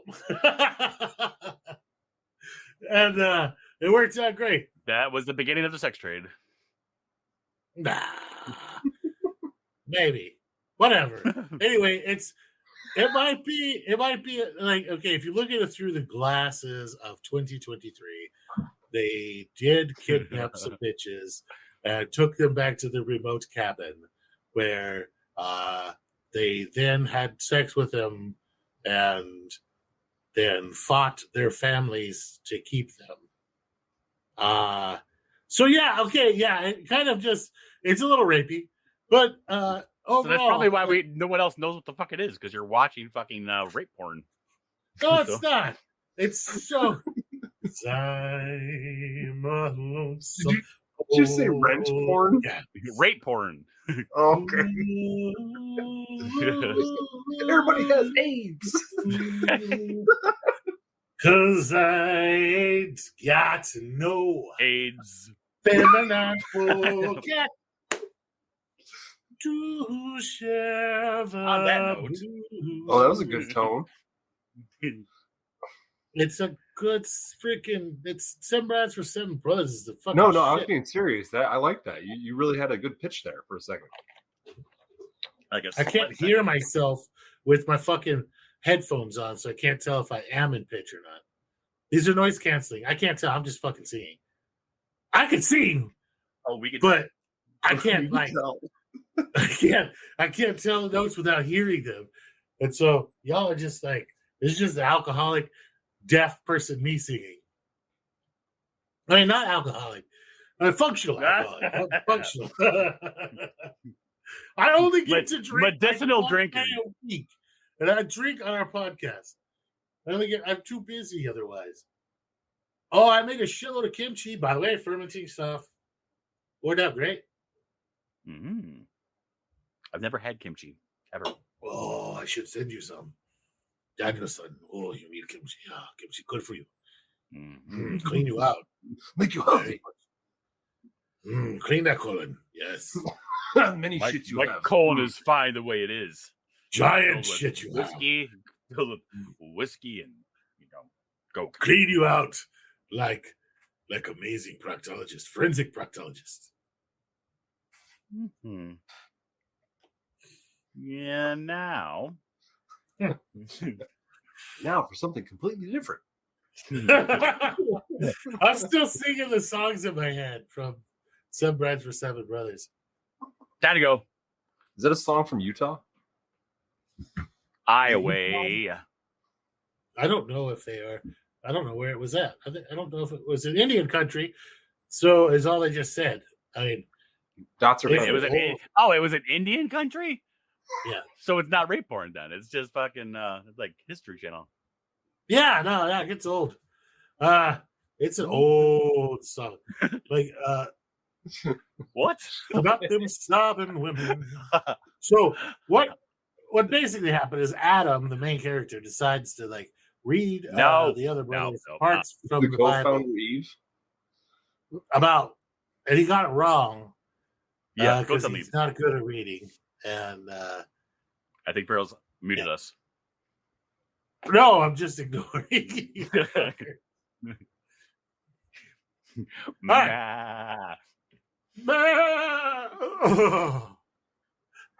All right, I'm already 45 minutes late. Well, fuck, you should have said something. Jesus. I'm a professional. Unlike you motherfuckers who left me here stranded by myself on the 4th of July. Oh, yeah. We were busy. I was around. What did I end up having to do? You went to SeaWorld. Oh, yeah. My God, that was a shit show. Holy crap. That deserves its own fucking episode. Do you know what happened? Okay, so SeaWorld didn't have, let me tell you real quick. I'll tell you real quick. SeaWorld didn't have any fucking plan for like people staying late, right? So they had the same amount of staff they would have on a normal day. They didn't change the programming of the lighting going off automatically. So the fireworks display was at like 10 o'clock, right? People are falling in tanks. It was like 4 or 5 extra fireworks they normally shoot off every week. But then they let all the staff go home at like fucking when the park normally closes at like 8. So there was no fucking staff, and all the lights in the park shut the fuck off at like 9:45 and never came back on. So you have probably 270 or so thousand people with their cell phones out with flashlights. We have all these people in the fucking park, and a lot of most of them from out of town. And nobody knows where the fucking because it's many miles to like the parking lot, right? And nobody knows where it's at, and there's no lights. And it was like it was borderline stampede. People freaking the fuck out, stumbling into poles, falling down, packed elbow to elbow. So they're drunk. Yeah, they were drunk too. Like they served a lot of alcohol, and then everybody just fucking went home. Like all staff went home. The guards went home. The police went home. Everybody fucking went home. So by the time, after about an hour and a half of stumbling around the dark, everybody found their way. Well, my group anyway, of maybe like 10,000 people in a herd, found our way out just by like using Google Maps and following each other by holding on to each other's elbows, basically. And so no one was smart enough to bring out their cell phone and turn a flashlight on. You tried that, man, but this is a big place. It's many miles. It's a big, big place. A cell phone camera is not going to show you what's 200 yards in front of you. It's going to show you what's right in front of your feet. So I'm talking about the flashlight on the fucking camera to look in front of you. Yeah, but it's only going to show you what's right in front of you, not 200 feet. So people would have their cell phone cameras on, then walk into a fence, and then try to turn around, and behind them is 4,000 or 5,000 people following them like sheep and crush them against the fucking fence. Yeah, this was a total fucking shit show. Fatality. I am surprised nobody died. I'm really surprised nobody died. Everybody kept calm, but it was like quiet because everybody was like on the verge of hysteria. Like there's people crying because they fell down and get stepped on in the dark. It was packed elbow to elbow, nut to butt. I had put my daughter up. Texas people had fucking balls. You guys are scared. I put my daughter up on my. I'm not scared of the dark. I am scared of 200 some odd thousand extra people at a fucking amusement park who are lost and drunk and don't know their way out. And you got concealed carry. Couple pops in the air, they can leave you alone. No, you would get stampeded to death, man. This was a really scary situation. It's probably the scariest situation I've been in outside of war because of the amount of fuckery, like the amount of how razor's edge it was. Then we get all the way, we finally find our way back to the fucking car, and there's nobody there guiding traffic. They take it down and put away all the cones, right? Because, like the people were like, fuck it, we're going home. And all the workers just went home. So now everybody is, instead of like driving out, everybody's just trying to funnel towards the one fucking exit, which Now there's only 2 lanes open to exit the parking lot. And I'm not joking when I say there's probably 20,000 vehicles or 30,000 vehicles in the parking lot. It took like 4 hours to get out of the parking lot. It was such a shit show. It was so bad that we just opened up the back of the freaking truck and we're making lemonades and selling them to like fucking people stuck in traffic for 4 hours. There were fights.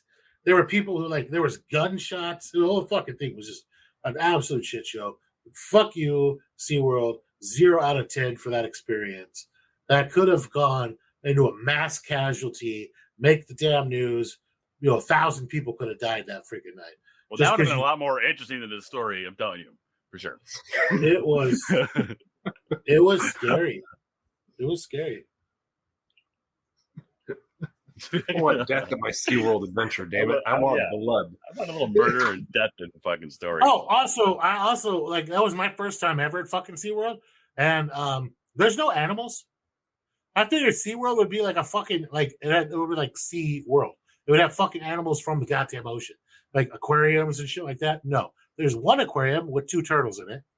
There are a small display with like fucking 6 or 8 penguins. Did you not see them because the fucking lights were off? Or yeah, pretty much. But there's a couple of fucking flamingos, and then there's 2 goddamn killer whales. And that's all that's at SeaWorld. The rest of it is all parks and rides. You might as well go to Six Flags. Fuck SeaWorld, go to Six Flags. It's cheaper, and it's more fun. SeaWorld is basically Disneyland light. Disney World light. And there's no animals. It's SeaWorld. You figure they'd have fucking animals, but no, there's no goddamn animals. Shittiest zoo in the world, 0 out of 10. There's no fucking animals. Yeah. Jeez. That was not quick. You lied to me. That was quick. That was the quickest I could tell the story. I left out a lot of stuff. Well, when I was a kid, SeaWorld had tons of stuff. I was going to say, I don't know what you're talking about. I thought I had tons of shit in there. The one in Florida did anyway. But that's where I went, yeah. That was, 100 years ago. Now it's all fucking rides and places you can pay to play carnival games. And that's it. It's some shows, but there's no animals. There's penguins, flamingos, 2 sea turtles, and 2 fucking orcas. And that's it. That's all there's there. Bullshit.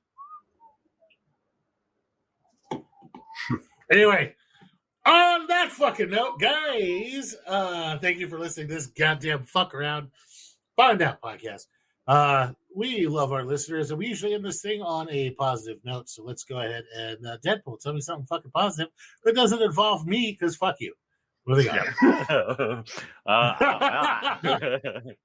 Well, I knew you were going to say, I'm thankful you stopped singing, fucker. I was going to say, I'm thankful that story's over. Yeah, I do. That's why. Thank you, 6-pound, 8-pound Jesus, that this story's over. Stipulations. I don't know. How about, I don't know. Just remember, people aren't laughing with you. You're naturally funny because your life is a joke.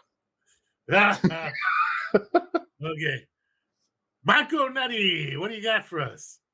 Okay, so for ending things on a positive note, my suggestion for the day is when working with electrical circuits, ensure to lick your fingers before performing any work. That's true. That is true. Yeah, I guess it'll reduce the burns. It'll just let you go straight into your body easier. Yes. And, both fingers, make sure you can do 2 fingers and you can touch them. When you lick the fingers, you'll actually see the arc between your fingers.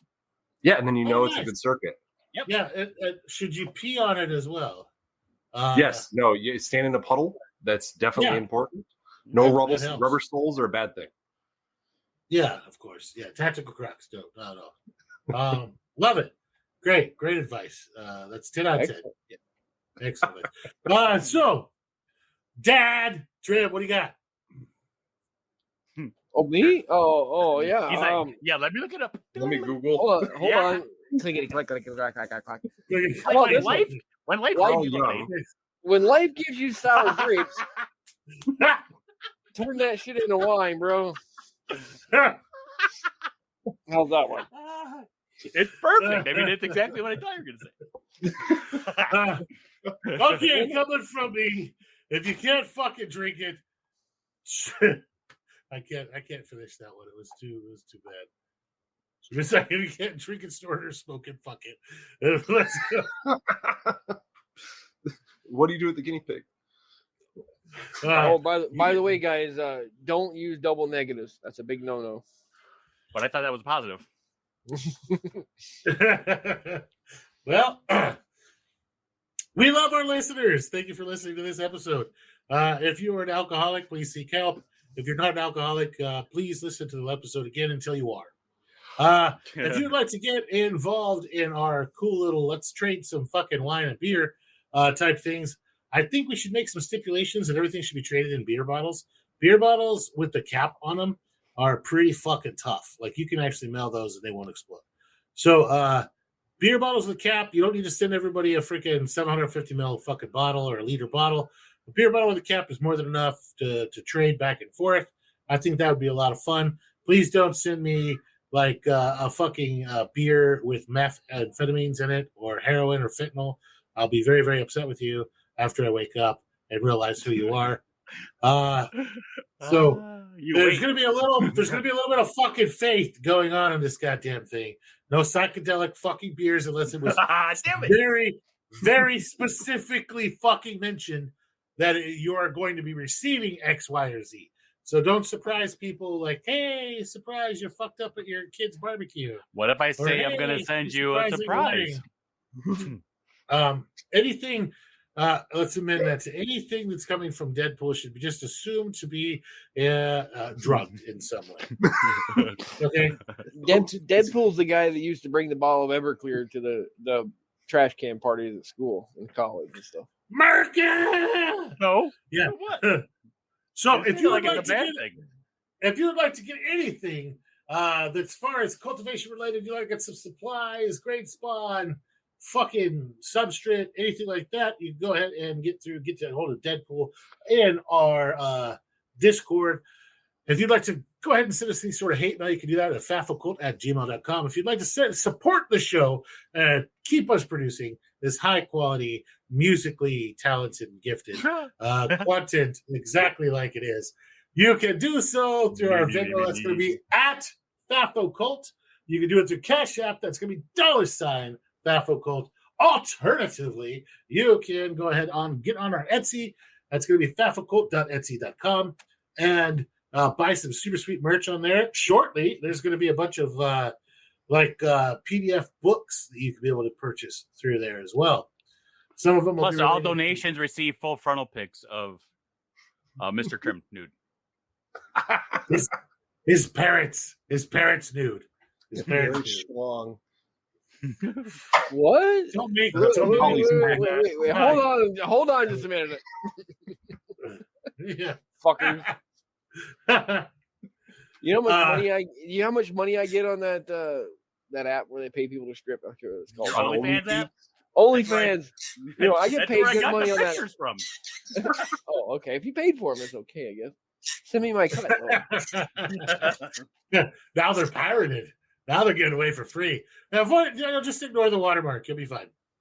Thank you for listening, guys. We love you. FAFOCult@gmail.com for any sort of hate mail, constructive criticism, or if you would just like to tell us to fuck off. We appreciate that, and we frame your best efforts to tell us to go and die.